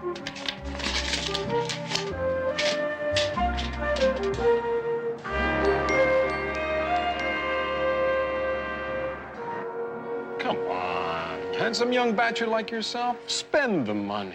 Take the penthouse. You won't regret it, believe me. All right. All right. You trust me to pay you the rent when I get out of law school, and you got a deal. Oh, to be born 20 years later. You're turning down hot and cold running girls. Look, what have you got in the way of a furnished single? Well, you may be in luck. What floor do you want? Have you got anything on their floor? Yeah, I think maybe I do. Who are they, do you know? The one in black is Jane Marshall. She's lived here about 3 years. The other one I've never seen before. Yeah. Okay. Here we go. All right. Right this way. And this jacket will go with everything, right? Oh, yeah, perfectly. Hey, hitting all those shops was worth it. Yeah. A definite improvement over my simple prison smock. Oh! You got my sanity project. Oh, I'm sorry. I really wasn't looking through your things. No, that's okay. That Tiger and I are very close. I'd work on him when things got really bad. I think I'd have gone crazy if I'd finished him before I'd got out. Do you want to talk about it? After you come back from New York, okay? Okay. I just wish I didn't have to go so soon, though. I mean, we could have some fun together. Yeah. It's probably a good idea for me to be by myself for a while, so I can get used to it. Yes? Oh, yeah, tell him I'll be right out. Well, my taxi's here. I still don't see why I can't drive you. Oh, no, relax, will you? It all goes on the old expense account. Oh. Hey, Maggie, you consider this place yours for the next week. Yeah, use the car if you want to. Oh, thank you for everything. Okay. Just for that, I'll carry the big one. Very good. I will check on the phone company for you right away. Thank you. Appreciate it. Oh, Jane, I want you to meet your new neighbor, J.R. Brown. Hi, Jane. Hello. Oh, this is Maggie Ravel. Maggie, Herb Porter. He manages the building. And I also help pretty lovelies with their luggage. Where are you off to this time? New York. Maggie's gonna stay here while I'm gone. Well, it was nice to meet you, J.R. Thank you. Have a nice trip.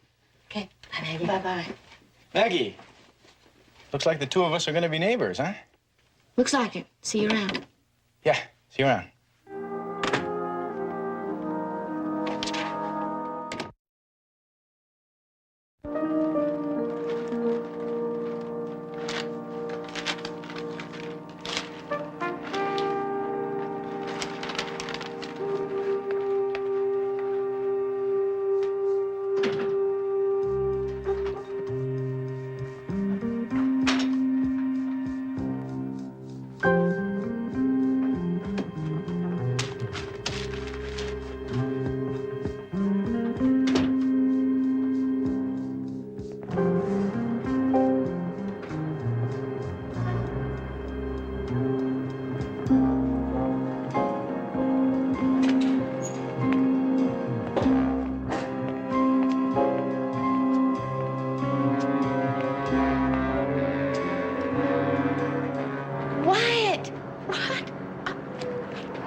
Jack isn't here, is he?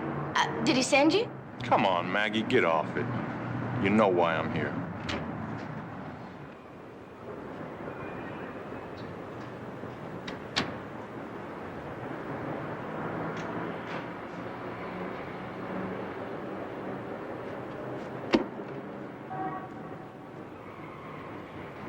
I swear I didn't know that Jack ran out on you. How could I? He never came to see me.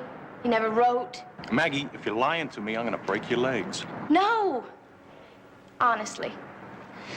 Besides, I still don't believe that he would do something like that. Well, he did. When you didn't come back from dumping that car, he said he was going out looking for you. That's the last I saw of him, or the 400,000. And you thought I was in on it with him. You two had big plans. You know, getting married and everything. You know how to get in touch with him. Come on, you must have had something worked out in case anything went wrong. Maybe I can call a friend. Listen, I'm not sure. Or maybe he'll get in touch with you. Either way, tell him I'm gonna get my share, or you're one dead lady. What? Just tell him.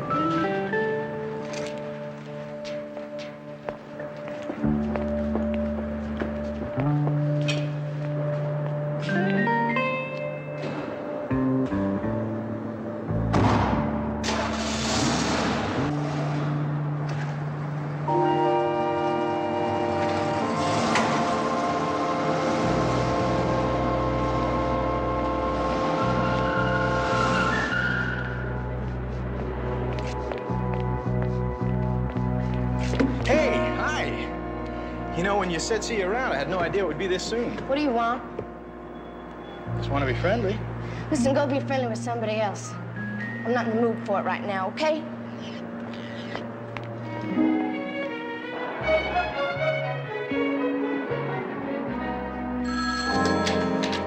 Barnaby Jones, Investigations. May I help you? Benny, it's JR. Is Barnaby there? Hold on, JR. Barnaby.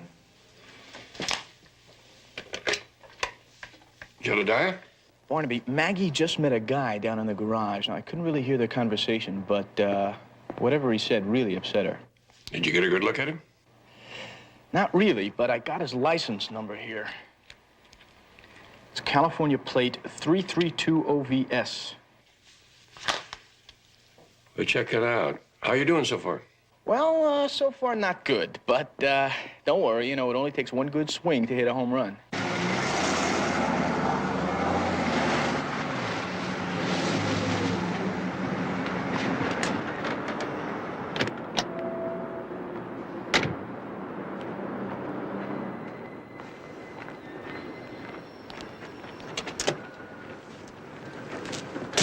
Did you see her? She claims she doesn't even know that Jack split on me. Well, maybe she's telling the truth. What do you know? You weren't even around then. Okay, so now what? Jack was really hung up on her. So he'll be coming here to see her. Or he's gonna tell her how to get to him. All we have to do is stay real close to her. Meaning me? She doesn't know you. Neither does Jack. Look, buddy, you want a piece of that loot? You're gonna have to work for it. All right.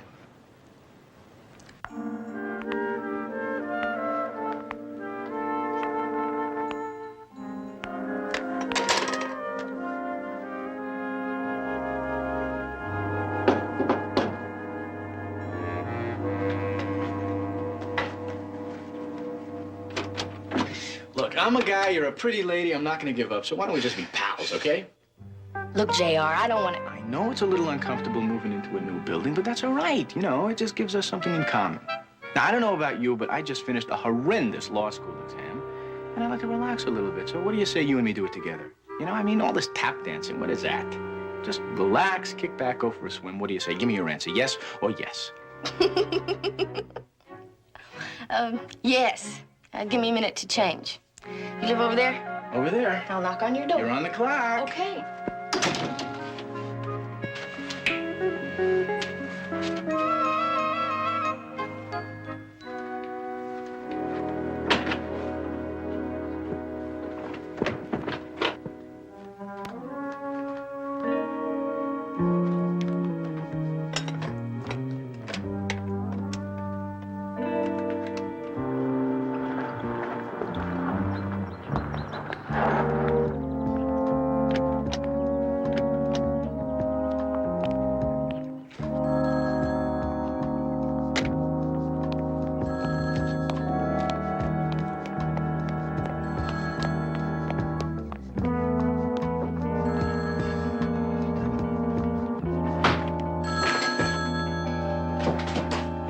Hello? Ginger? Hey, it's me, Maggie. How's everything? Maggie? Fine. You're out already. Yeah. Hey, your little cousin's the original good behavior kid. That's great, Maggie. I'm really happy for you. That makes two of us. Listen, has Jack been keeping in touch with you? Uh-huh. Just like you said he would. Last time was about 2 weeks ago from Salt Lake City. He said he was passing through. He was that close he didn't drop by? No, I guess he was busy. Yeah. Did he give you a number, any place I could reach him?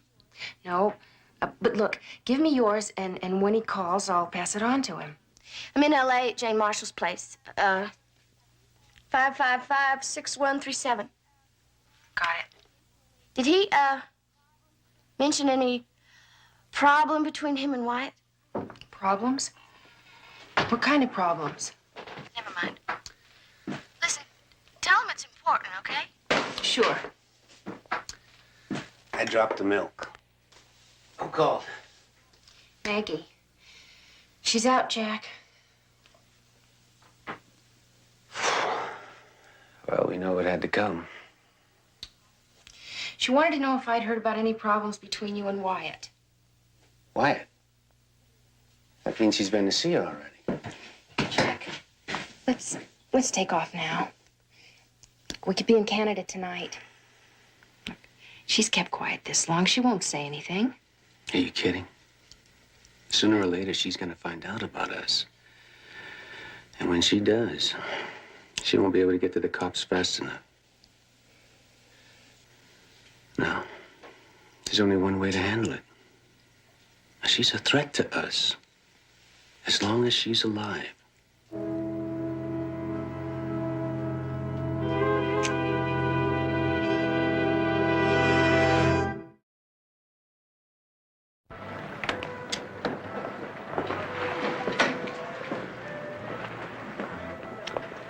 Well, this is the pool area.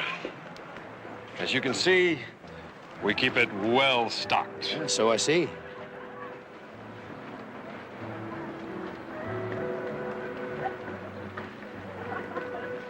Oh, that's a new one. Name's Maggie. Come on, I'll introduce you. No, thank you. I'd rather do it my own way. Ah, real artist, huh? Well, you've got your key, you have your parking space, and you already have your eye on one of our girls. I would say that you have moved in. Enjoy.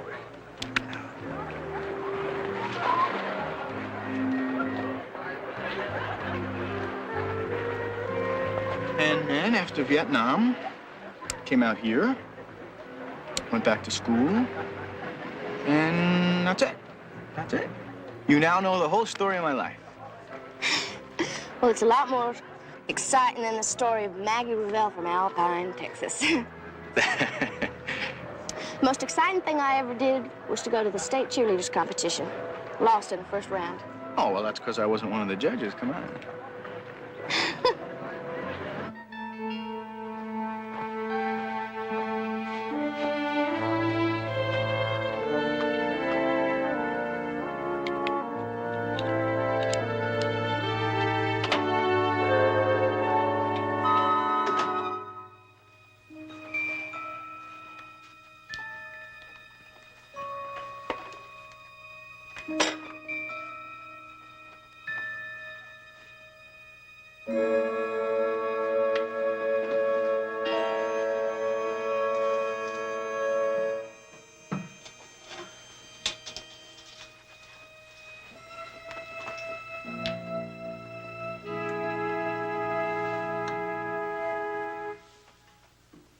Was that it?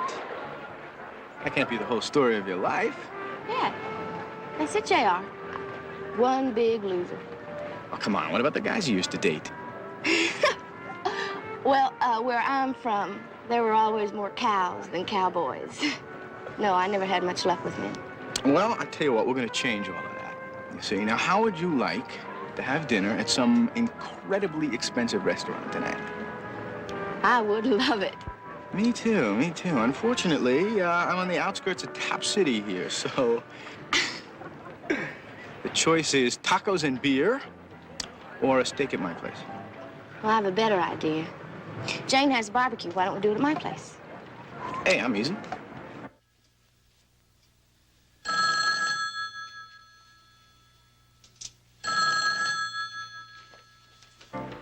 phone? Can you tell? I'm gonna go check.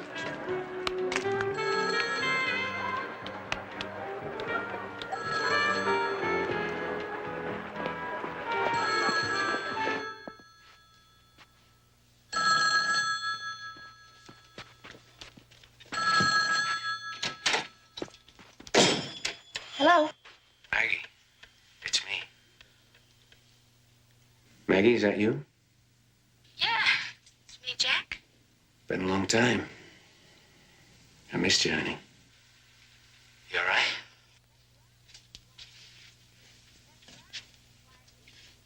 That's right. Wyatt was here this morning. Says you ran out on him. Yeah, well, I didn't plan it. We got split up. I had the money. I started thinking about us and how we could use it. He said he's gonna kill me if he doesn't get his share. Now, he means it, Jack. That's one of the reasons I called. All right. Now, listen to me. You've got to be real careful. He's probably watching every move you make. Wait till 2 or 3 in the morning and then slip out. Catch any flight you can going out. When you land, call me. I'm not coming, Jack. Look, baby, I can't take the chance of going there. You're going to have to. No. I had a lot of time to think about us. You're no good for me, Jack. Hey, now, wait a minute. We had a good thing going. We made plans. I don't want to see you anymore, Jack. I made up my mind. Now, Maggie, you've got to come. Look, I've been waiting over a year. I haven't spent any of the money. No! I told you. It's over.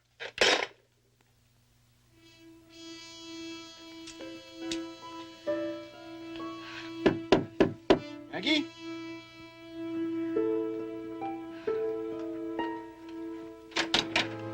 You okay? I'm fine. Okay.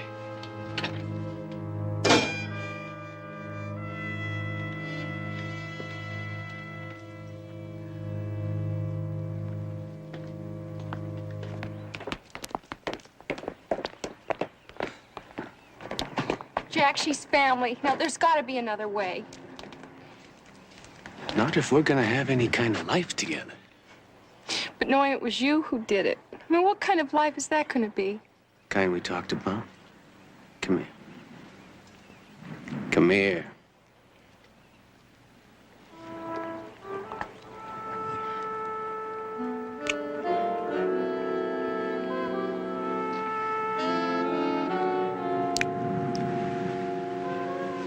I'll be home tomorrow night.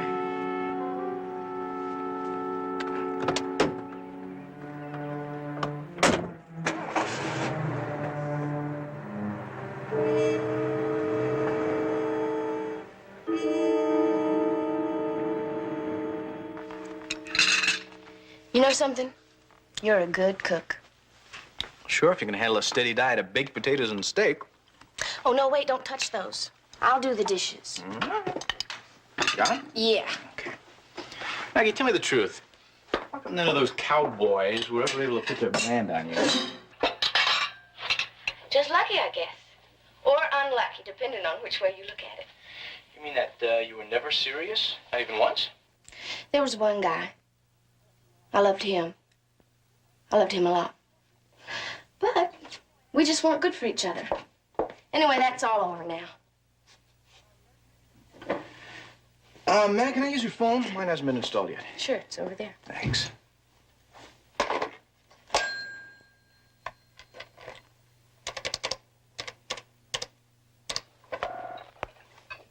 Barnaby Jones? Hi, it's me. Oh, Jedediah, I'm glad you called. My phone won't be installed for a few days, so I'm calling from a friend's apartment. Oh, Maggie's apartment? You can't talk? Yeah, right. It's all right. You just sit there and listen. We checked out that car. It belonged to an ex-con named Wyatt Perry. 36 feet, black hair, medium build. That sound like the one you saw with Maggie? That's the one. What makes you think that's not her boyfriend? Well, it seems less likely all the time. The fact is, the way she talks, I think the whole romance is over. Maybe that's what she wanted you to think. I know. Well, at least we got a line on Perry. We're checking out all his known friends now. Call me later. Okay, I'll talk to you later.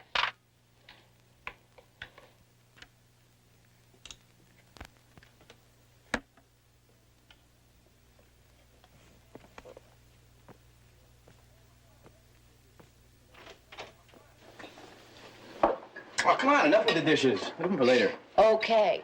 Let's go see what kind of records Jane has. Okay.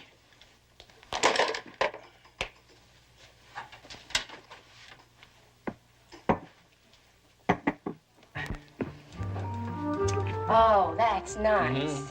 Now, do you like that? Tell me the truth, yes or yes. Oh.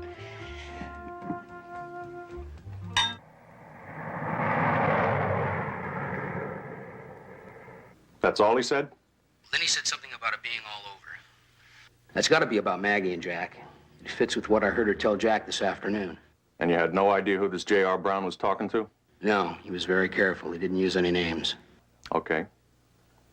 We'll find out who this guy is, understand?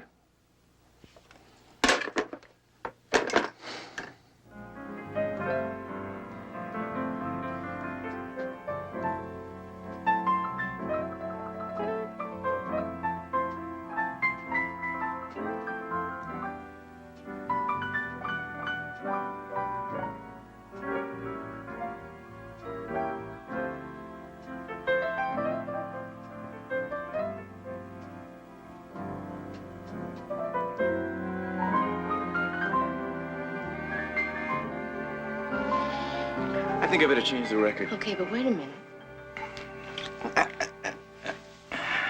What's the matter? Well, just give it a little more time, yeah? JR, I was on that ranch for a really long time. I know you were, but if it happens, I want it to be for me, not just because I happen to be handy. What difference does it make? Well, to me, a lot. JR, I need you. No, you don't. You don't need me. And I don't want to be used any more than you do. A guy I know would have loved it if I'd come onto him like that. Well, I'm not him. No, you sure the hell aren't. Look, Maggie, why don't we make some coffee, talk it over. Oh, yeah, I bet you're real good at that. Good night, JR. The party's over. Come on, Maggie. Get out!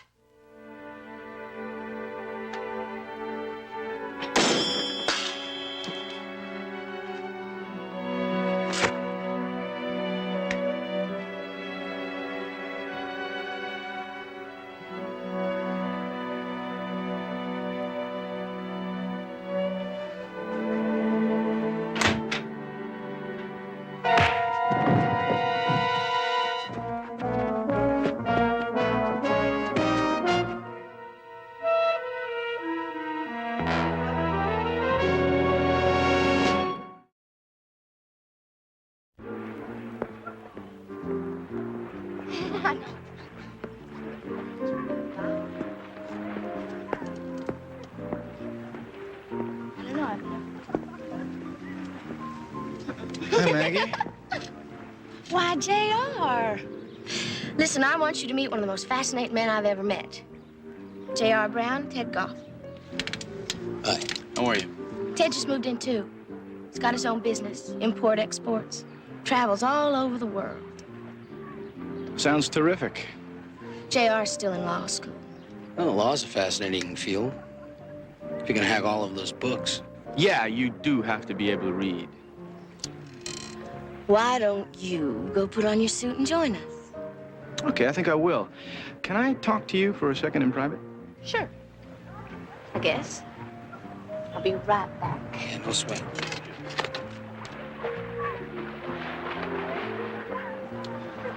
Maggie, who is that guy? I told you. His name's Ted. He used to play for the Bears. Really? Which zoo? Oh, that's cute. Look, you don't have to do a whole number just to get back at me for what happened last night. Excuse me, I think that's my phone.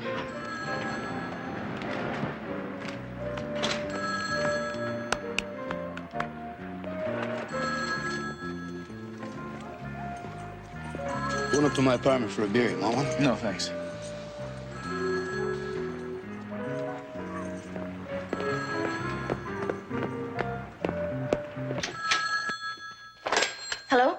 Maggie, it's me. I'm at the airport. What airport? Where are you? L.A. Are you crazy? Just a second. Ted went for some beer. Do you want some? Oh, no, thanks. I'll be right out.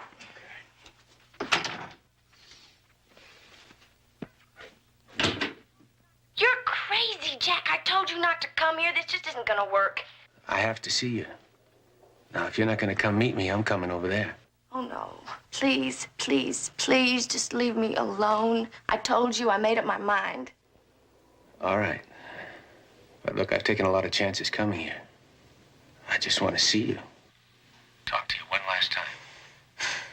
Maggie, you owe me that much. Oh. Okay. Where'll I meet you? You remember that place off Sepulveda and Delgado where we used to go bike riding? Meet me near the shack. Okay, the shack. Sepulveda Delgado. Okay. And Maggie, be careful.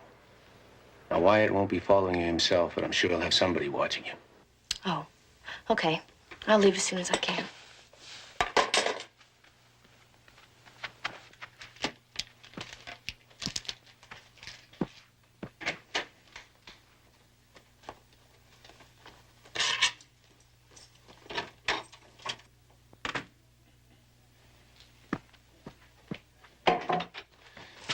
Maggie, What do you want now, JR? look, I'd really like to explain about last night. Do you have to go someplace or can we talk? JR, I'm the one who should be explaining. I'm sorry. I didn't mean to come on so strong. Forgiven? Listen, if you don't think it's too aggressive, why don't we go down to the beach and get some dinner? Well, I was just about to suggest the same thing. Good. I want to go change clothes. Okay. I'll be here.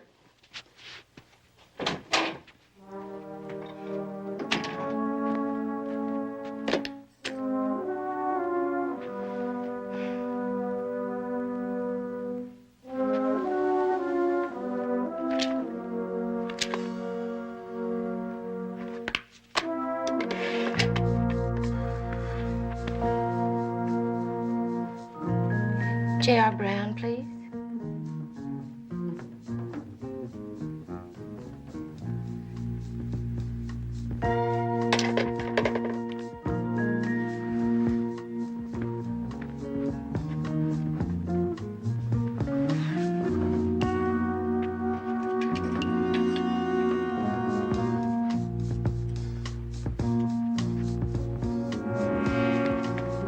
Oh, JR, got a call.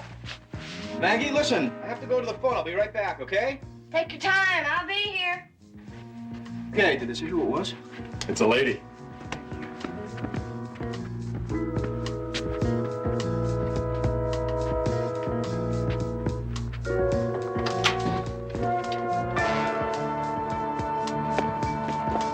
Thank you.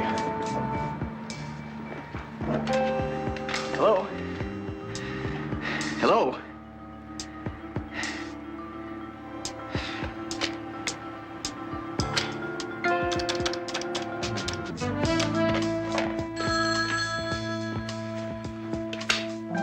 Barnaby Jones Investigations, may I help you? Betty, JR, what's up? What do you mean, what's up? Didn't you just call me? No, why? I think I've just been had. Let me call you back.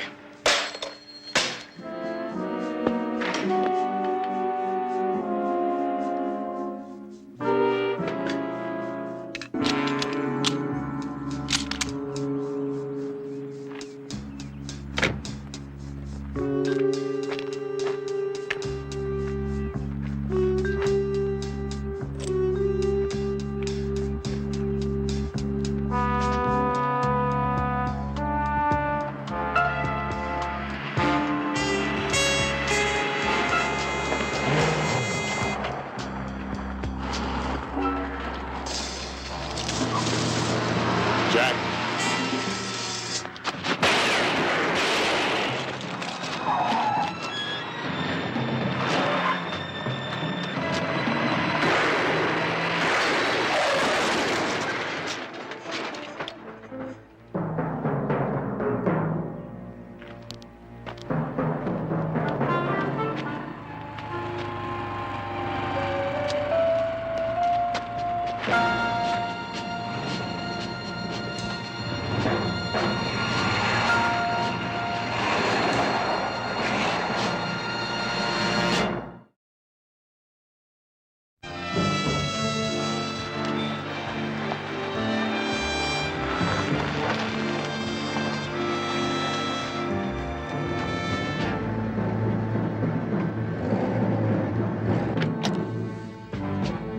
Barnaby.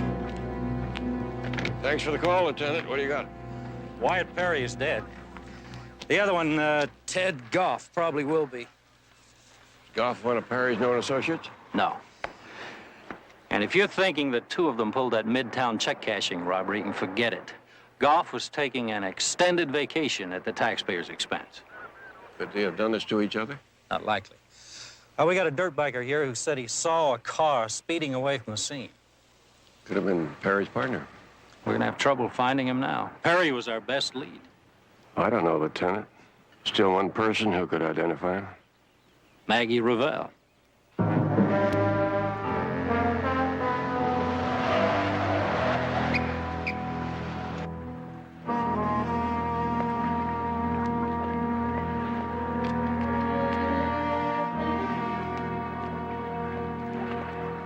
Well, hey, JR, I was just coming to look for you. What happened to you? I got a call, and there's an emergency. I had to go meet a friend. Who? You wouldn't know him. Him? It's nothing like that. Don't be jealous. I wasn't jealous. I was worried. Worried? Why? Were you afraid I wasn't going to come back? It isn't funny, Maggie. That's exactly what I was worried about. I don't think I like the way this conversation's going. I don't like the way you're talking to me. Well, I don't like the way you're trying to shine me on here. Now, you made that phone call to the manager just to get me out of the way to meet your boyfriend, right? Did you tell him where he could find the money? You're working for Wyatt. You just tried to get close to me so I would lead you to Jack. Just keep your voice down. Jack is his first name? Who are you? Sit down. I am someone who is trying to help you. Now, you're partially right. I did take that apartment to get close to you. I'm working for Barnaby Jones. The whole thing was a con. No, not all of it. Because I got to know you. And you deserve a chance at something better. What do you think I'm telling you all this for? What an actor. You're just trying to use me like everybody else. You're wrong. Now, I had a chance to use you. You even wanted me to, remember, but I wouldn't. Now, I think that makes me just a little bit different from this Jack, who let you spend a year in jail. Maggie, believe it or not, Barnaby is trying to help you. Now, just tell us who Jack is, and we'll find him. I can't. You're still hung up on this guy, aren't you? I don't know. I don't know about anything anymore. Maggie, I'm on your side. Why don't you just leave me alone for a while?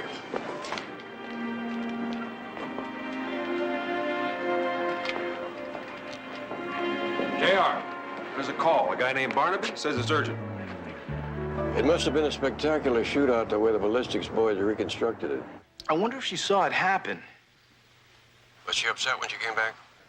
Yes, she was. I think it was falling out over money. If he didn't have it before, I think that Maggie's boyfriend has it now. Jack is his first name. She let that much slip. Since this Jack has eliminated Perry, I think now he may try for Maggie. You know, Barnaby, Maggie is really down on this guy. I don't think she'd go with him. Jedediah, you ever hear of a woman changing her mind? Yeah, I guess you're right. I hope you're wrong. Don't let her out of your sight. I'm on my way over there.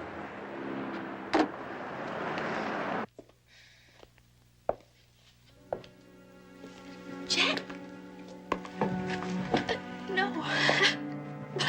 I thought... I was dead. You were there, weren't you?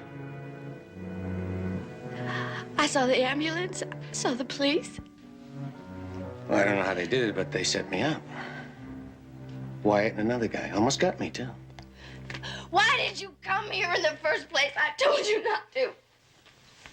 Well, honey, you know how I feel about you. Now, you couldn't keep me away.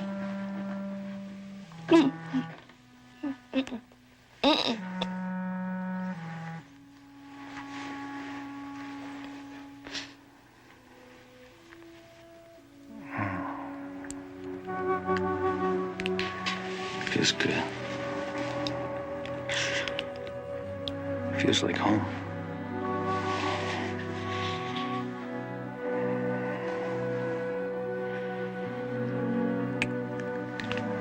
I want you to come with me now.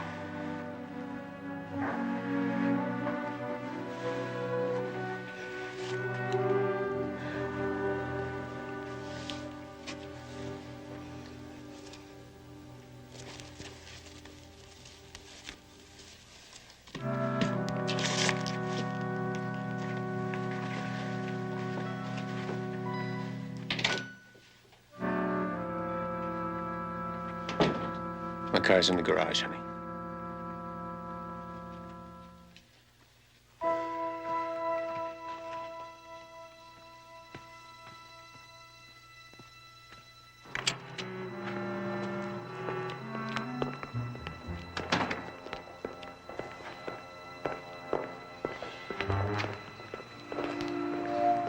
I'm not going. What's the matter? I don't understand. Don't you love me? Yes. You know this isn't gonna work. Being with you only means trouble. No. Now, wait a minute. Oh, whoa. Yes. That's your answer to everything, isn't it? You can't talk somebody into doing something, you force them. I'm sorry. I didn't mean it. I won't do it again. You're damn right. You know what I found out? I found out that there's another kind of man. Somebody who's gentle, but he can still be a man. Get in the car. I'd never turn you in, don't you know that? I would never do anything to hurt you. Things have changed. What things? Ginger and I, You and Ginger? it just happened. Get in the car. You're gonna have to kill me right here. It's okay with me.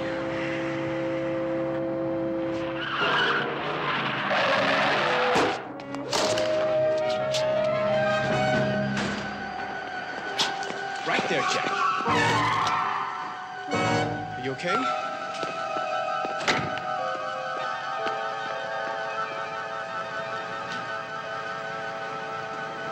Well, you seem to have everything well in hand. I guess I do at that, Barnaby.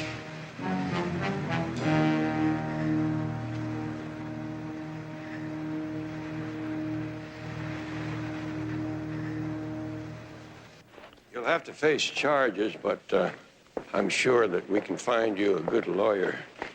You must know of someone, right, Jedediah? Oh, I think we can work something out. Well, since the Utah police have picked up Ginger and $365,000 of the stolen money, I figured that pretty well closes up the book. In more than one way. Yeah, I think it was a good idea to move to another place. Yeah. Jane said she would let me stay on here, but I think this place has too many bad memories. Well, not all bad memories. No, not all.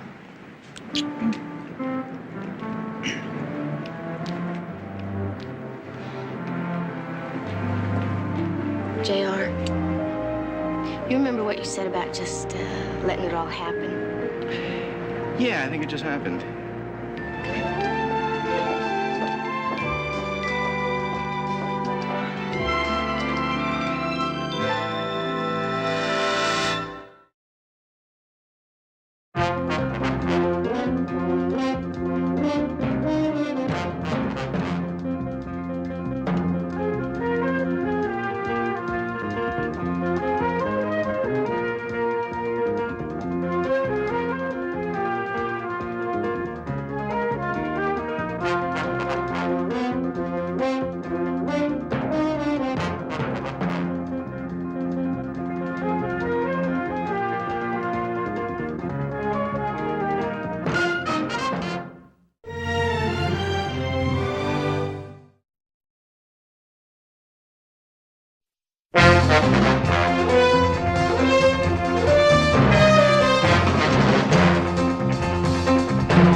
Barnaby Jones, starring Buddy Ebsen.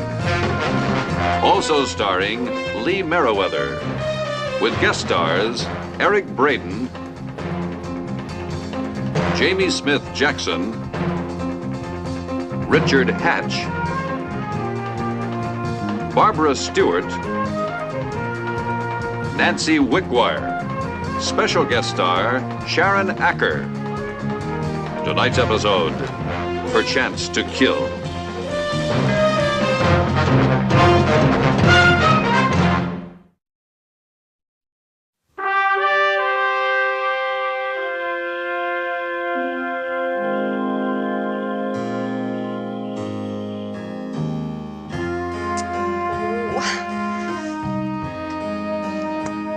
me. Help.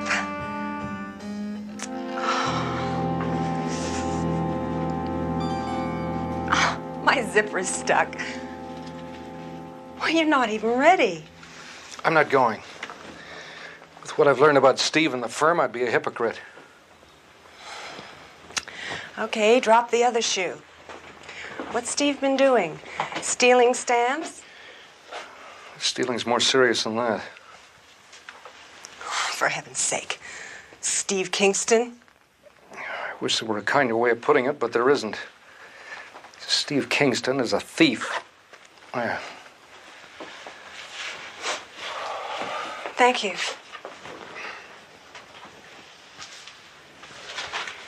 What are you going to do about it? I don't know yet. Not definitely. I thought a man was supposed to be innocent until he was proven guilty. Until he is, I think you ought to go to the party. I'm certainly going. I told you I'm not going. And I'll need the car. Okay, I'll get a lift. And don't worry. I think you're wrong about Steve.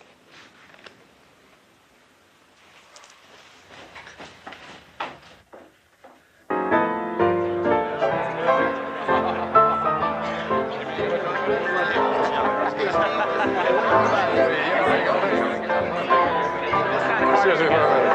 I'll tell you in a minute. Hey, where's our host? Hey, my darling, you look beautiful. Thank you. So do you, sweetheart. Hi, how are you, darling? As always. See you when you get back. Steve, how are you? Tonight. Yeah. It's gonna be a little wet out tonight. I think you're right. I'm going to powder my nose. Don't have too much fun without me. It can't be done, you know that. Come on inside. Oh, everybody's here. Sure. Did you have a hard time getting here, something, or what? No, we were just slow starting. It was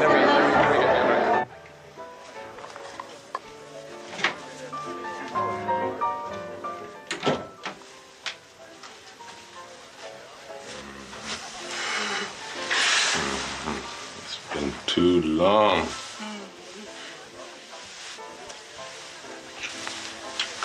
Steve, wait, problems.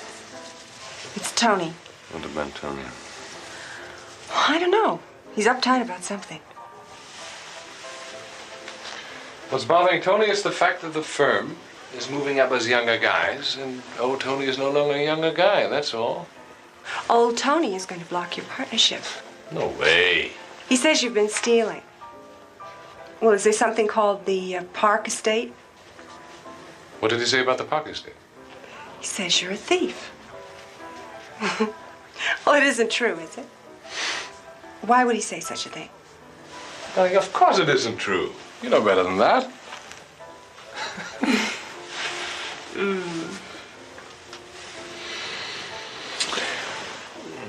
But look, maybe I better phone him right now and see if, why don't you cover for me and play the hostess bit? Hey, Steve. Is everything all right? Darling, of course it's all right. I'll just be a few minutes, okay? Okay.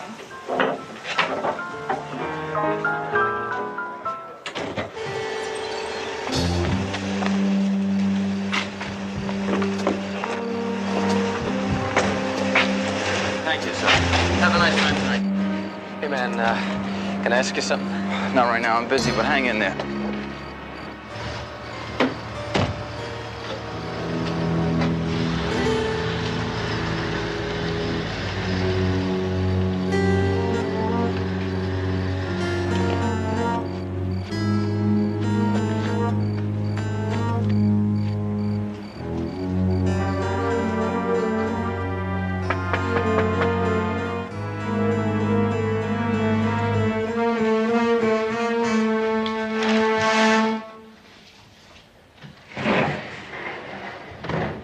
My wife didn't waste any time, did she? Tony, I want to talk to you about something. That Park Estate is my client. Now, you had no right to take out that file. Do you want to discuss the right and the wrong of this matter? Listen, man, I thought you and I were friends. Bull, we're not friends. We work for the same firm, and we live in the same neighborhood, but we're not friends. I want that file, Tony. Well, I should think you would. Especially with the margin notes that I made.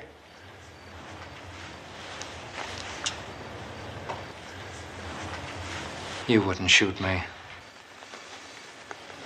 Now hand it over to me. You stupid fool. Spencer's gonna know anyway. You told him?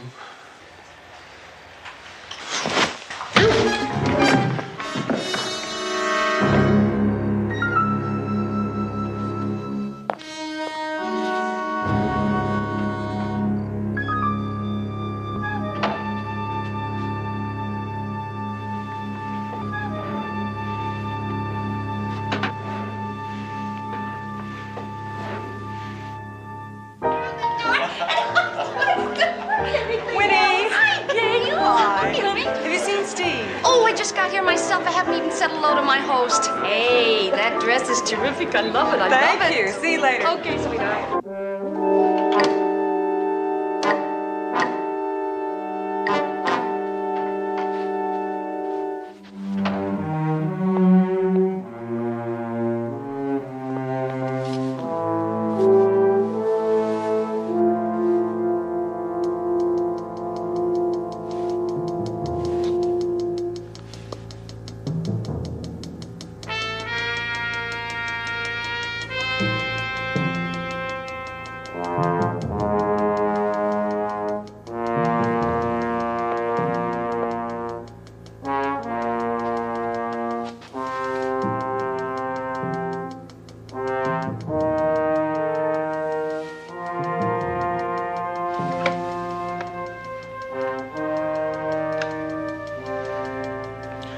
Operator, give me the police, please.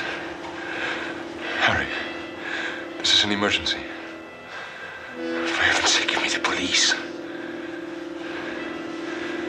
This is Tony Bloom, Lathrop Way. This is an emergency. A couple of hippies broke into my house, picked me up, spaced out. They're now searching for money. Oh, my God. Oh, no!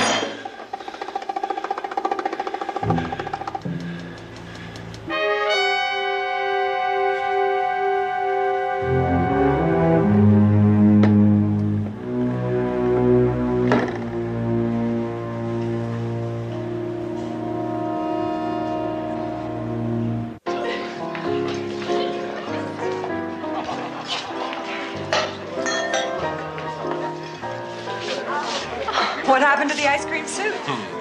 I just spilled some ice cream on it. How's everything going? Fine. Everything is going to work just fine. Hey, come here, come here.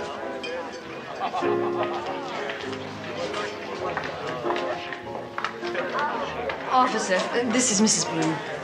What's the matter? Mrs. Bloom, I'm sorry, but could you come with me? What's happened? You happen to know any 18-year-olds, Mr. Jones? No. But I used to be one. Well, let's see if I got all this straight. Your daughter, Christy, left your home in Kansas about 4 months ago and took a ride out here to Los Angeles with a friend. And then just dropped out of sight. Oh, I was heartsick. Finally, one letter. She said she was getting her head straightened out, to quote her lovely English. Had gotten a couple of things out of her system. And reading between the lines, she was reaching out to us. She was ready to come back home. So we planned this trip. But she did keep the date with you on Monday. Where was the meeting, Mrs. Sanders? At one of those organic food restaurants. You know the type I mean. Oh, yes. Kind where you don't know what it's doing to their metabolism, but it's certainly making their hair grow. Well, we talked the whole thing out. And she agreed that she would come back home with us. And we all agreed that we would try to bend over backwards with each other more than we had. But then she had to pack and say goodbye to some friends. But she said that she would see us at our hotel in Beverly Hills by 10 o'clock that night. Naturally, she didn't give you her new address or her new phone number. Of course not. You happen to know the name of her young man? Eric with a C, Garvin, G-A-R-V-I-N. You recall the name of the restaurant? It was on Sunset Boulevard, just past Doheny. Well, I'll never forget that name. Granola Central Station. Why should I know where this Eric Garvin hangs out? They told me up in Topanga to try here, and then a couple of guys in Venice, and then Judy. Which Judy is that? Christie's friend, Judy.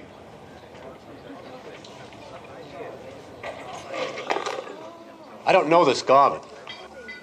And if there's any heat, I don't want to know him. I am not the heat. I'm just trying to do the guy a favor. I got the documents right here that make him heir to $1,100. And believe me, I don't make enough out of it to horse around with the people who see a narc under every tie and white shirt. Now, you got my card with my phone number on it. Next time he comes in, tell him to call me. Oh, no sweat, my friend. And nobody's agitated. But you can understand why we played a little cautious, right? You know what Dago Street is? You go up Laurel Canyon and hang a left at the store. Eric's got a crash pad made out of an old bus. You go over White Bridge, and you can't miss it. Doesn't sound like it. Thanks.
Howdy.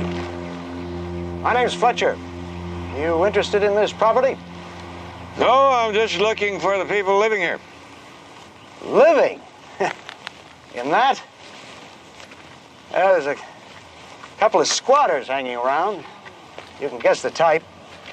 I'm sorry, maybe they're friends of yours. A young fella and a girl. Name seems to have escaped me. Eric Garvin and Christie are the people I'm looking for. How do you spell those? Well, Mr. Fletcher, if your name is Fletcher, I'm wondering why a real estate broker would be that interested in a couple of squatters, if you are a real estate broker. I'm a police officer.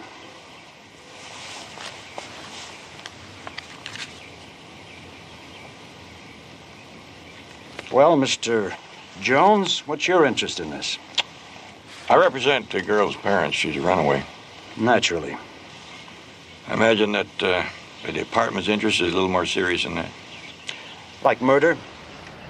Officially, they're wanted for questioning on the Anthony Bloom homicide and robbery.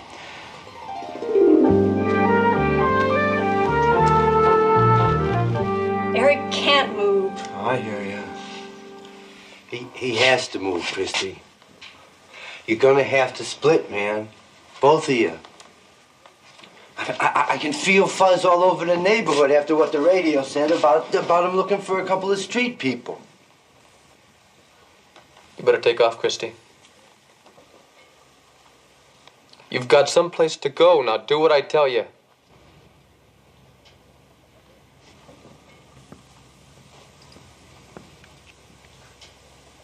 Can you sit up and eat this, or shall I help you? I haven't got time for anything, Chris. Artemis is right. Look, whatever you decide to do, I'm not leaving you. I'm going to stay with you. Okay. We're both leaving.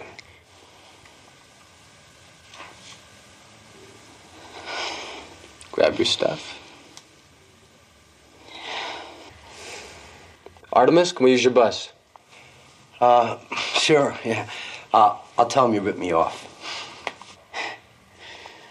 Go down the back way and get it started. Hey, we can make it.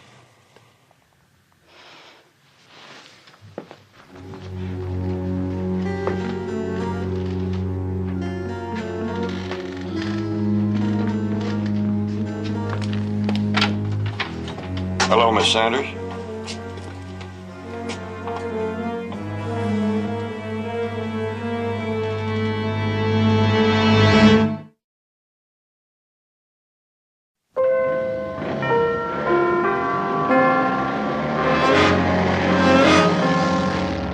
I can't make a judgment because I don't know the facts.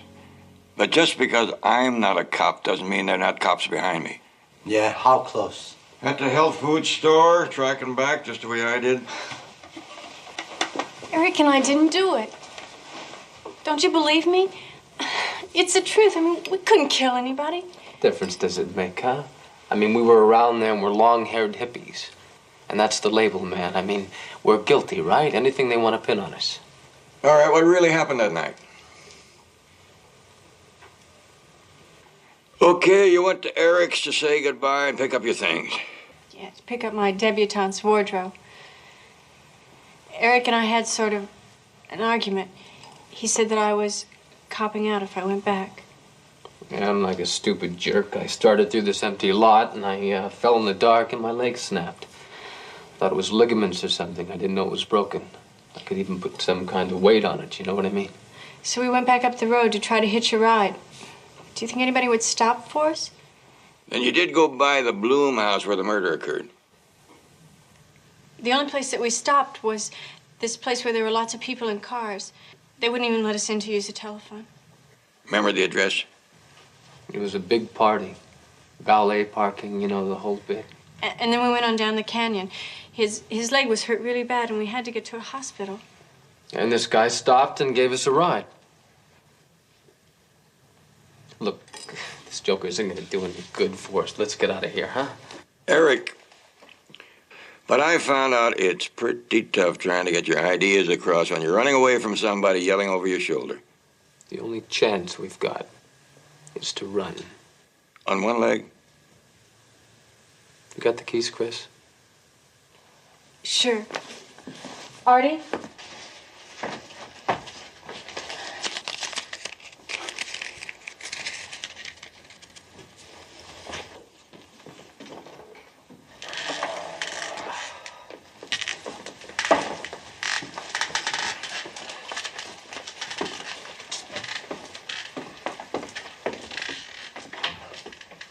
Hey,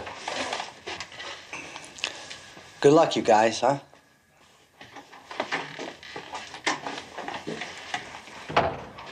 All the luck in the world is not going to help them too much.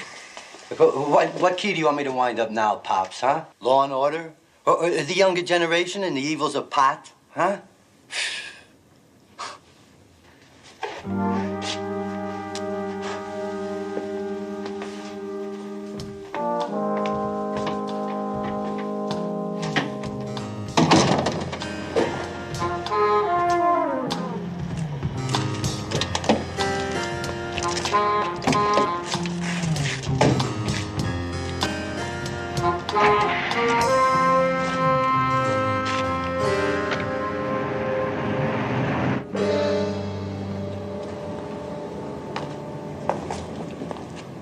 Glad you decided to come, darling.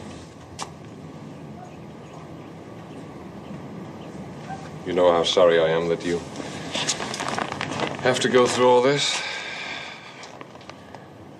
All this time since it happened, and the statements I've made to everybody, I can't help remembering you were in that bedroom so long. Darling, I was in there because I kept on getting a busy signal. I had to get through to Tony as soon as he finished. I just kept on dialing. Gail, I never left that house. There wasn't time enough for that anyway. I want to believe. It is the truth. And if I tell you it is the truth, it is. Okay? The police know who did it. The reason that phone was busy It's because Tony was calling them. There were a couple of freaked out hippies in that place going through it. Before they killed him, he did get to the phone and gave them some sort of description. Then you're definitely in the clear. Of course, I'm in the clear. Except for one thing. I need the park file. When will the police let you back into the house? Is it still in the house, the file? Where else could it be? Darling, I need that file. You're gonna have to get it for me. Okay? You're so beautiful.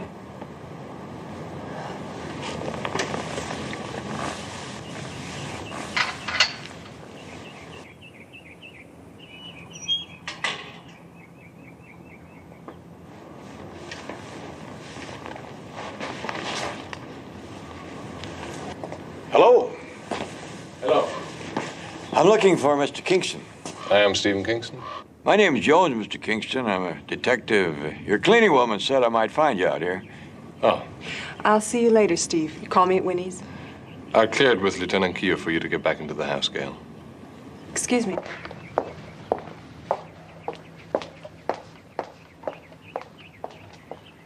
She's Gail Bloom. That's right. I represent her now. Three of us were very close. It's incredible. Tragic. But I believe that I told Lieutenant Keogh everything already.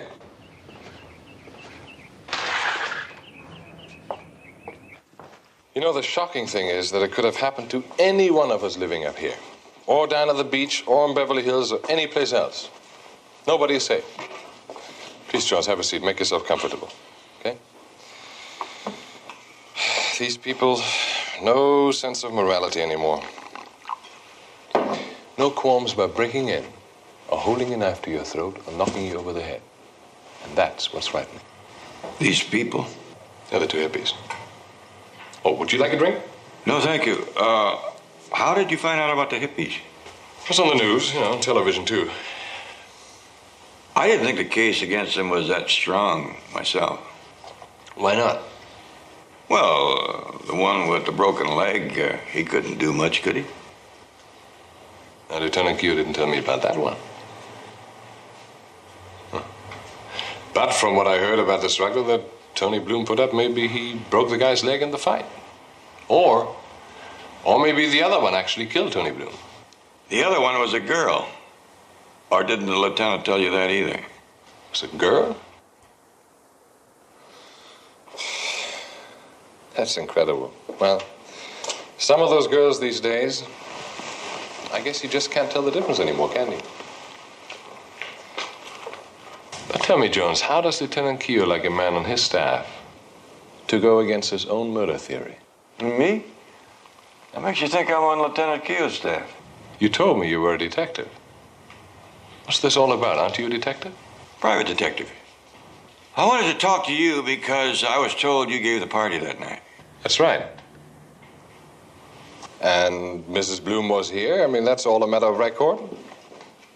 Tony Bloom was late coming home, and he was going to come along later. So... You had valet parking? I certainly did, yes. Well, I wanted to find out what outfit you used and get the names of the car jockeys that were here. Why? The two suspects, the young hippies, said that they talked to the parking attendant and asked to use the phone.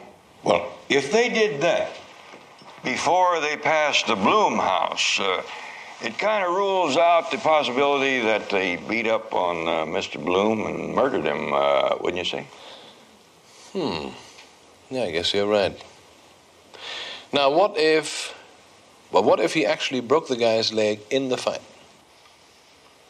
Doesn't seem logical that they would limp back up here and talk to people, be seen, make their identification that much easier, does it?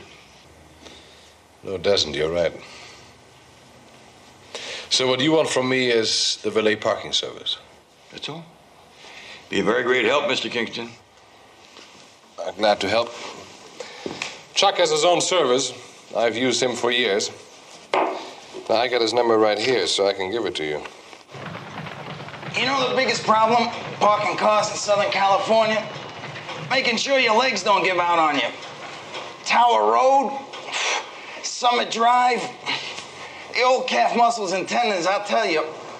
Yeah, I have the same hazards in my profession. Now, about those two, they were coming west on Mulholland? Right, the 8900 block. And we were swamped. Party just starting to swing. So I had to say no. Wasn't one of them hurt? Yeah, his leg. The guy was really in pain. The girl practically had to hold him up.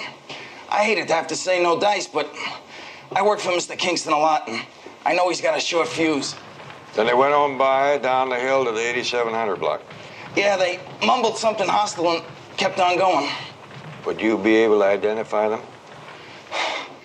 Tell you the truth, Mr. Jones, I never pay much attention to faces. Radiator grills, yes. People, no.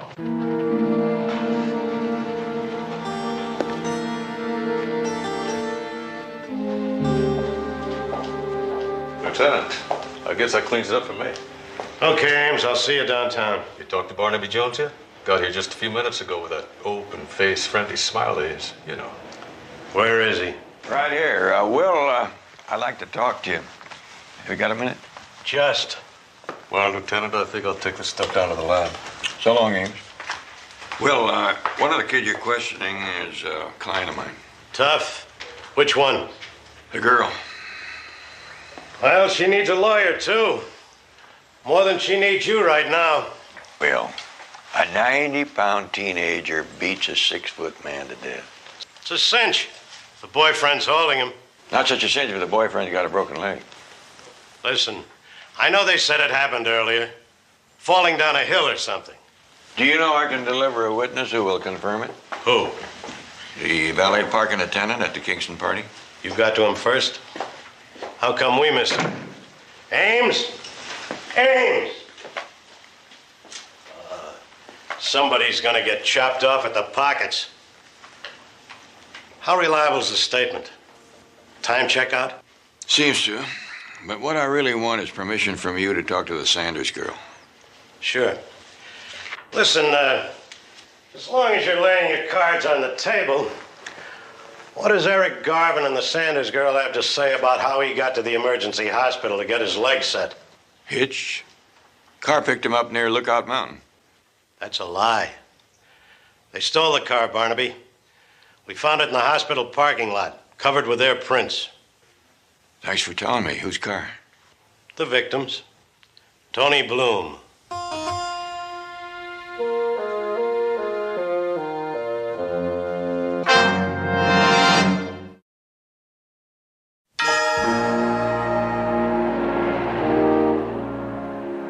You're both in a mess of trouble, young lady. You need all the help you can get. And whether or not you get it from me depends on when you start telling the truth. Now, one more lie, and I drop it. You understand? Okay. Yes, sir. Look, the only reason that we went to the Bloom house was to try to call Artie so he would come and get us. We rang and nobody came to the door. So we ripped off the car. But we never went inside, and we sure never killed anybody. You were more or less identified by 4 people. 2 guests who arrived about the time you did. The parking attendant and a woman walking her poodle. Did you happen to see anybody outside who may have committed the murder? Wow. There was a valet. We talked to him. And there was a car that drove up just then. We asked them. Oh, and there was this guy that looked like he was leaving the house, and then he went back into the house around to the side like. Could you identify him?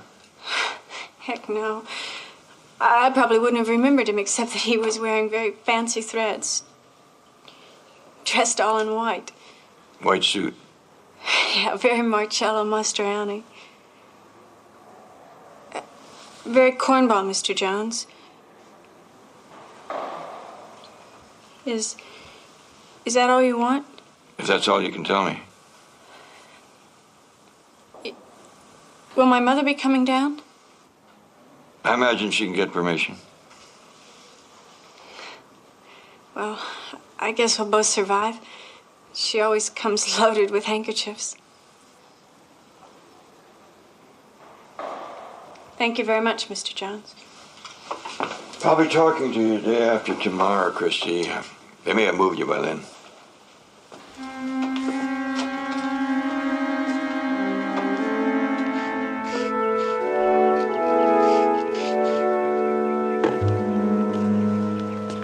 Hybrid talisman? Reporter or policeman? I'm Barnaby Jones, ma'am, a private investigator. Well, first time in my life I ever have detectives asking me questions, and not one of them's younger than me. Well, I always knew I missed my chance with Bogey. Actually, I want to talk to Mrs. Bloom. I understand she's staying with you. Oh, no, she went back to her own house. I guess everyone knows which one it is now. She's probably there. I want to ask you a question about the party. Who was wearing the white suit? White suit? Nobody was wearing a white suit. Well, maybe the bartender. No, he was wearing a red mess jacket. Nobody was wearing a white suit, Mr. Jones. Why did you think that? Must have been mistaken. Thank you very much, Mrs. Harbeck. Oh, just a minute, Mr. Jones. You are a good detective. It is a hybrid talisman.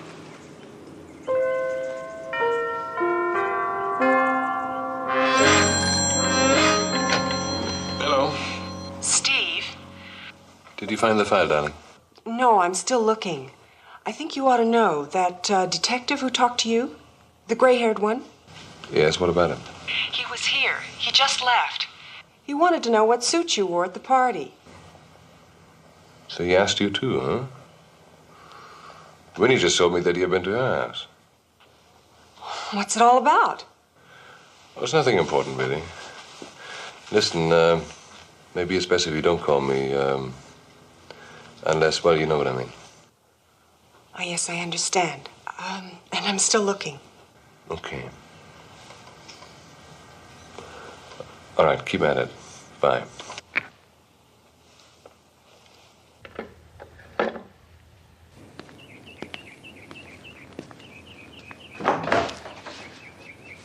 Well, you back again, Joan?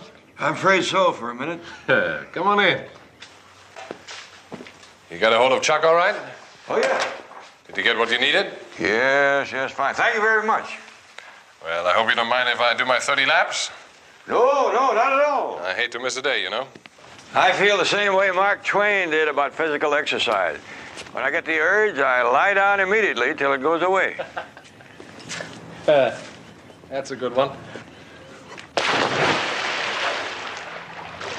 So what did Chuck have to say? He confirmed that he had seen Garvin and Sanders, Garvin with the bad leg, just about the time that they said he had. He also said they asked to use the telephone, but he told them that you wouldn't like it. That's right. So now you came straight down to business about the white suit and the blue sweater, huh? I see that both of the ladies have already called. Well, I am Mrs. Bloom's attorney, you know, Jones. She very correctly told me that you had been by, without, by the way, telling her that you are not on the force. As for Winnie Harbeck, she'd call a man on any excuse. Well, you got your story down pat. The beginning of the party was wearing a white suit. I spilled a Bloody Mary on it, on the jacket. So I had to change. That's as simple as that. Okay? If you were wearing a white suit, then you were the man that Garvin and Sanders saw when they were outside with Chuck. I went outside to the car because I left a case of booze in the trunk. If they saw you, Mr. Kingston, there's an even better chance that you saw them. Come to think of it,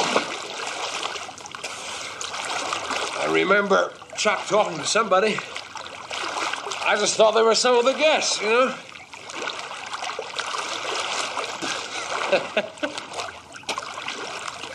You look kind of skeptical about me changing clothes, Jones. I don't mean to. It makes good sense. But it would be a lot easier to accept if you hadn't already sent the suit out to the cleaners.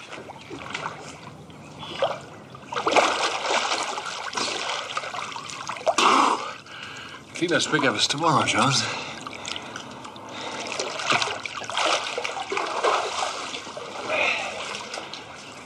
And the suit, Jones, is right in there. Yeah. Let's see now. Take a look. Looks like a couple of things, including blood.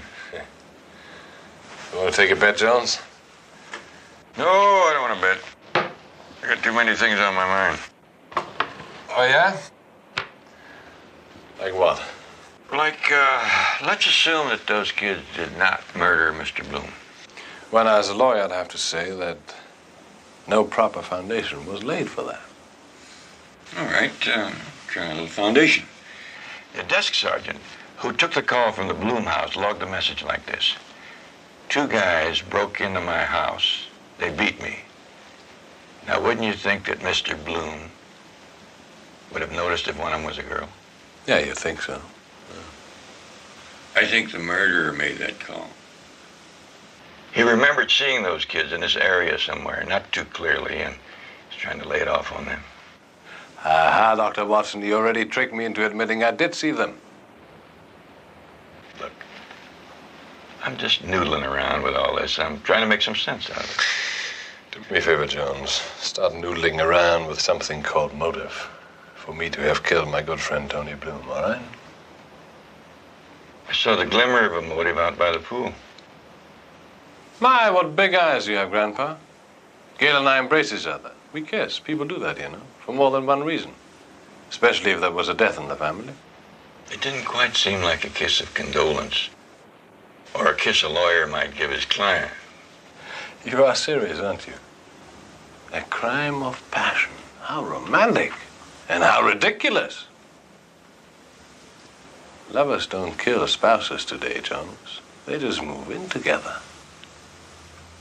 Besides, I got a girl. You know what she is? She's a biology major at UCLA. Now, why don't you go down to Lieutenant Keogh and tell him all about your theory? Because I'm quite sure he'll get a good laugh out of it. I might just do that. They could use a good laugh down at headquarters.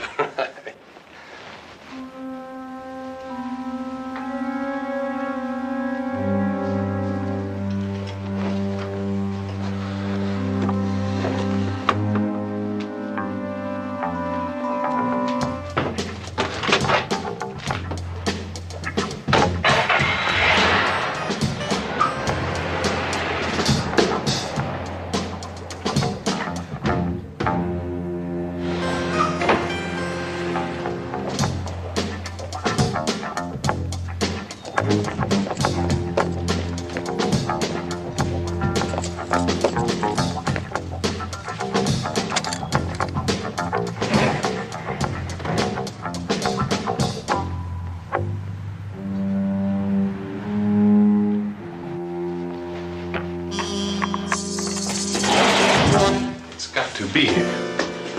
Maybe Tony had a messenger pick it up before. Look, darling, I don't know what Tony might have put into that file, but I don't want Spencer to get hold of it. What about the bedroom?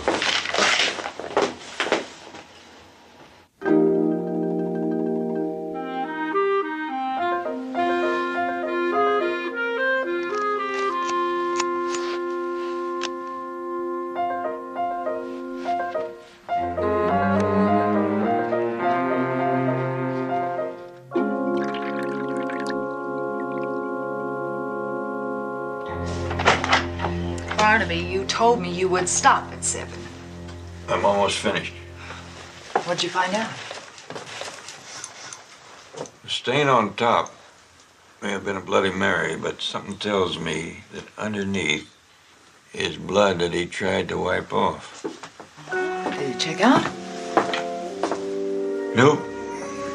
Tomato juice with just a trace of Worcestershire. A Bloody Mary without a drop of blood.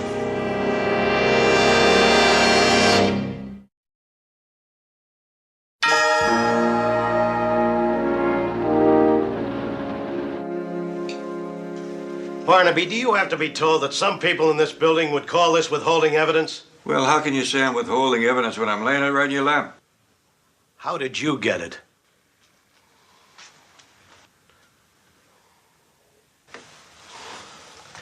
Marilyn, you there? I'll have to send this to the lab and get these stains analyzed. Now, hold it, Lieutenant. I've already analyzed it, and it's nothing but citric acid, ascorbic acid, sodium chloride, and pulp, tomato juice.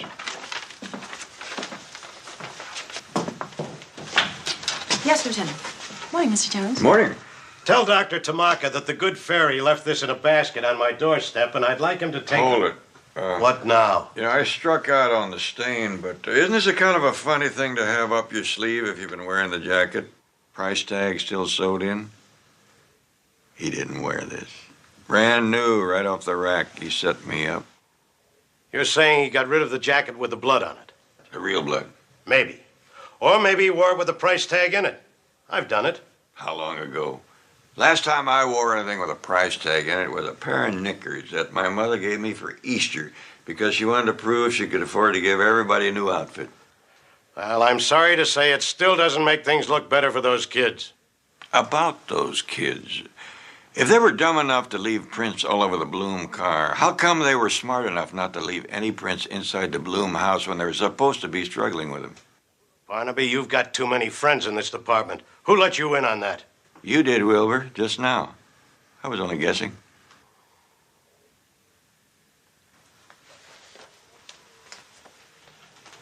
Anything else I ought to know? I think I'm still one up on you. Well, I have here a transcript from Charles Vlahos, the parking attendant, only you already know all about his testimony. And then there's a one-pager here from Jonathan Hughes Spencer, head of the law firm that Bloom was with, and Kingston was with also, saying that Tony Bloom had called Spencer minutes before he was killed. He had something of vital importance to discuss with him, about which Spencer knows nothing more, and I doubt if any of us ever will. Thanks. Guess that makes us even.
I'm sorry if I frightened you, Mrs. Bloom.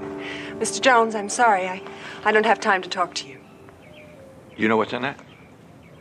Personal papers that don't concern you. Mr. Jones, I'm sorry. I have nothing to discuss with you. I don't know exactly what's in there, but Mr. Kingston does, doesn't he? He's not here. But he knows. And I know that whatever is in there is the reason your husband was murdered.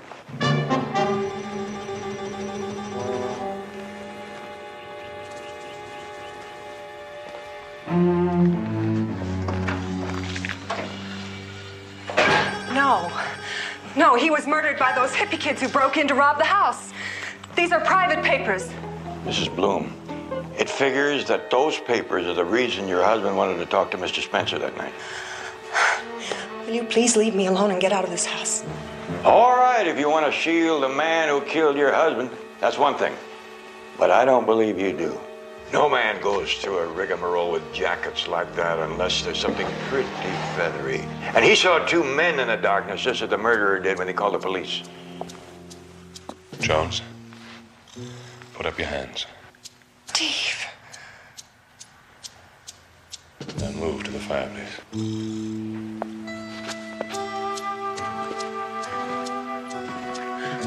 What are you doing? Put Hold your hands above it. And spread your legs apart.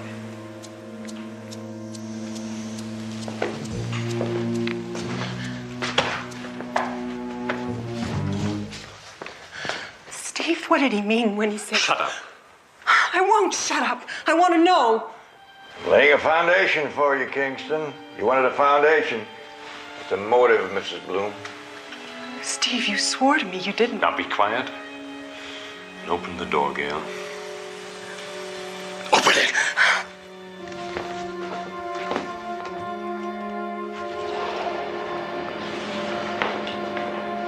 Now, Gail, you and I weren't here, but inquisitive Mr. Jones was here, as he was here before when he stole my jacket. Now, unfortunately, he went outside, he slipped on the wet deck, he cracked his skull, he fell into the pool, and he drowned. Now, you get that? Steve, why? Because I say so, Gail. Mr. Kingston, you mind if I suggest a bargain? You haven't got much to trade, Jones. Except that if you kill me, Mrs. Bloom will probably decide that you actually did kill her husband, and right now she's not quite sure. And if you stage an accident, that brings on more questions, lots of questions, because believe it or not, I've got some friends in homicide and some more scattered through the department. And they will hang on like bulldogs until they are absolutely certain there was no foul play.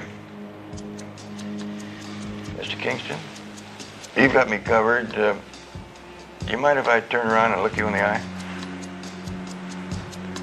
You just talk, Jones. No. You're a very smart lawyer.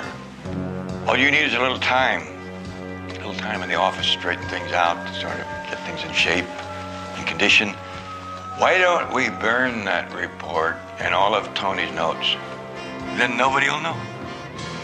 And I'll walk out of here with a healthy skull, and you two will be home free. Yes. Please, no killing. I wish I could burn everything. I'm glad I don't know what's in here. Steve, please do it. Do as he says. Open it. Take out the file and bring it to me.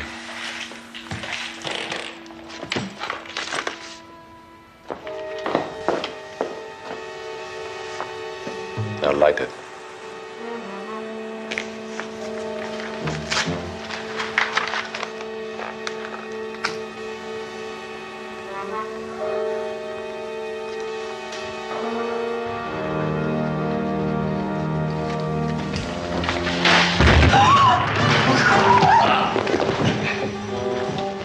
Stand right where you are.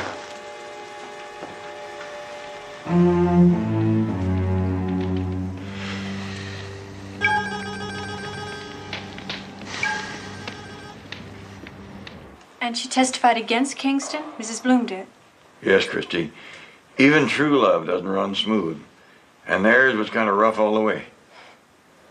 Well, ours is going to be different from now on. I hope. So do I. Won't be easy. Nothing's easy today. But every once in a while, some of you old establishment guys surprise me. Anyhow, you did, Mr. Jones. Thanks, Eric. You know, one of these days, maybe your parents and Christy's parents might surprise you, too. It's amazing how much we grown-ups can learn in a couple of years. Dig? Oh, I dig.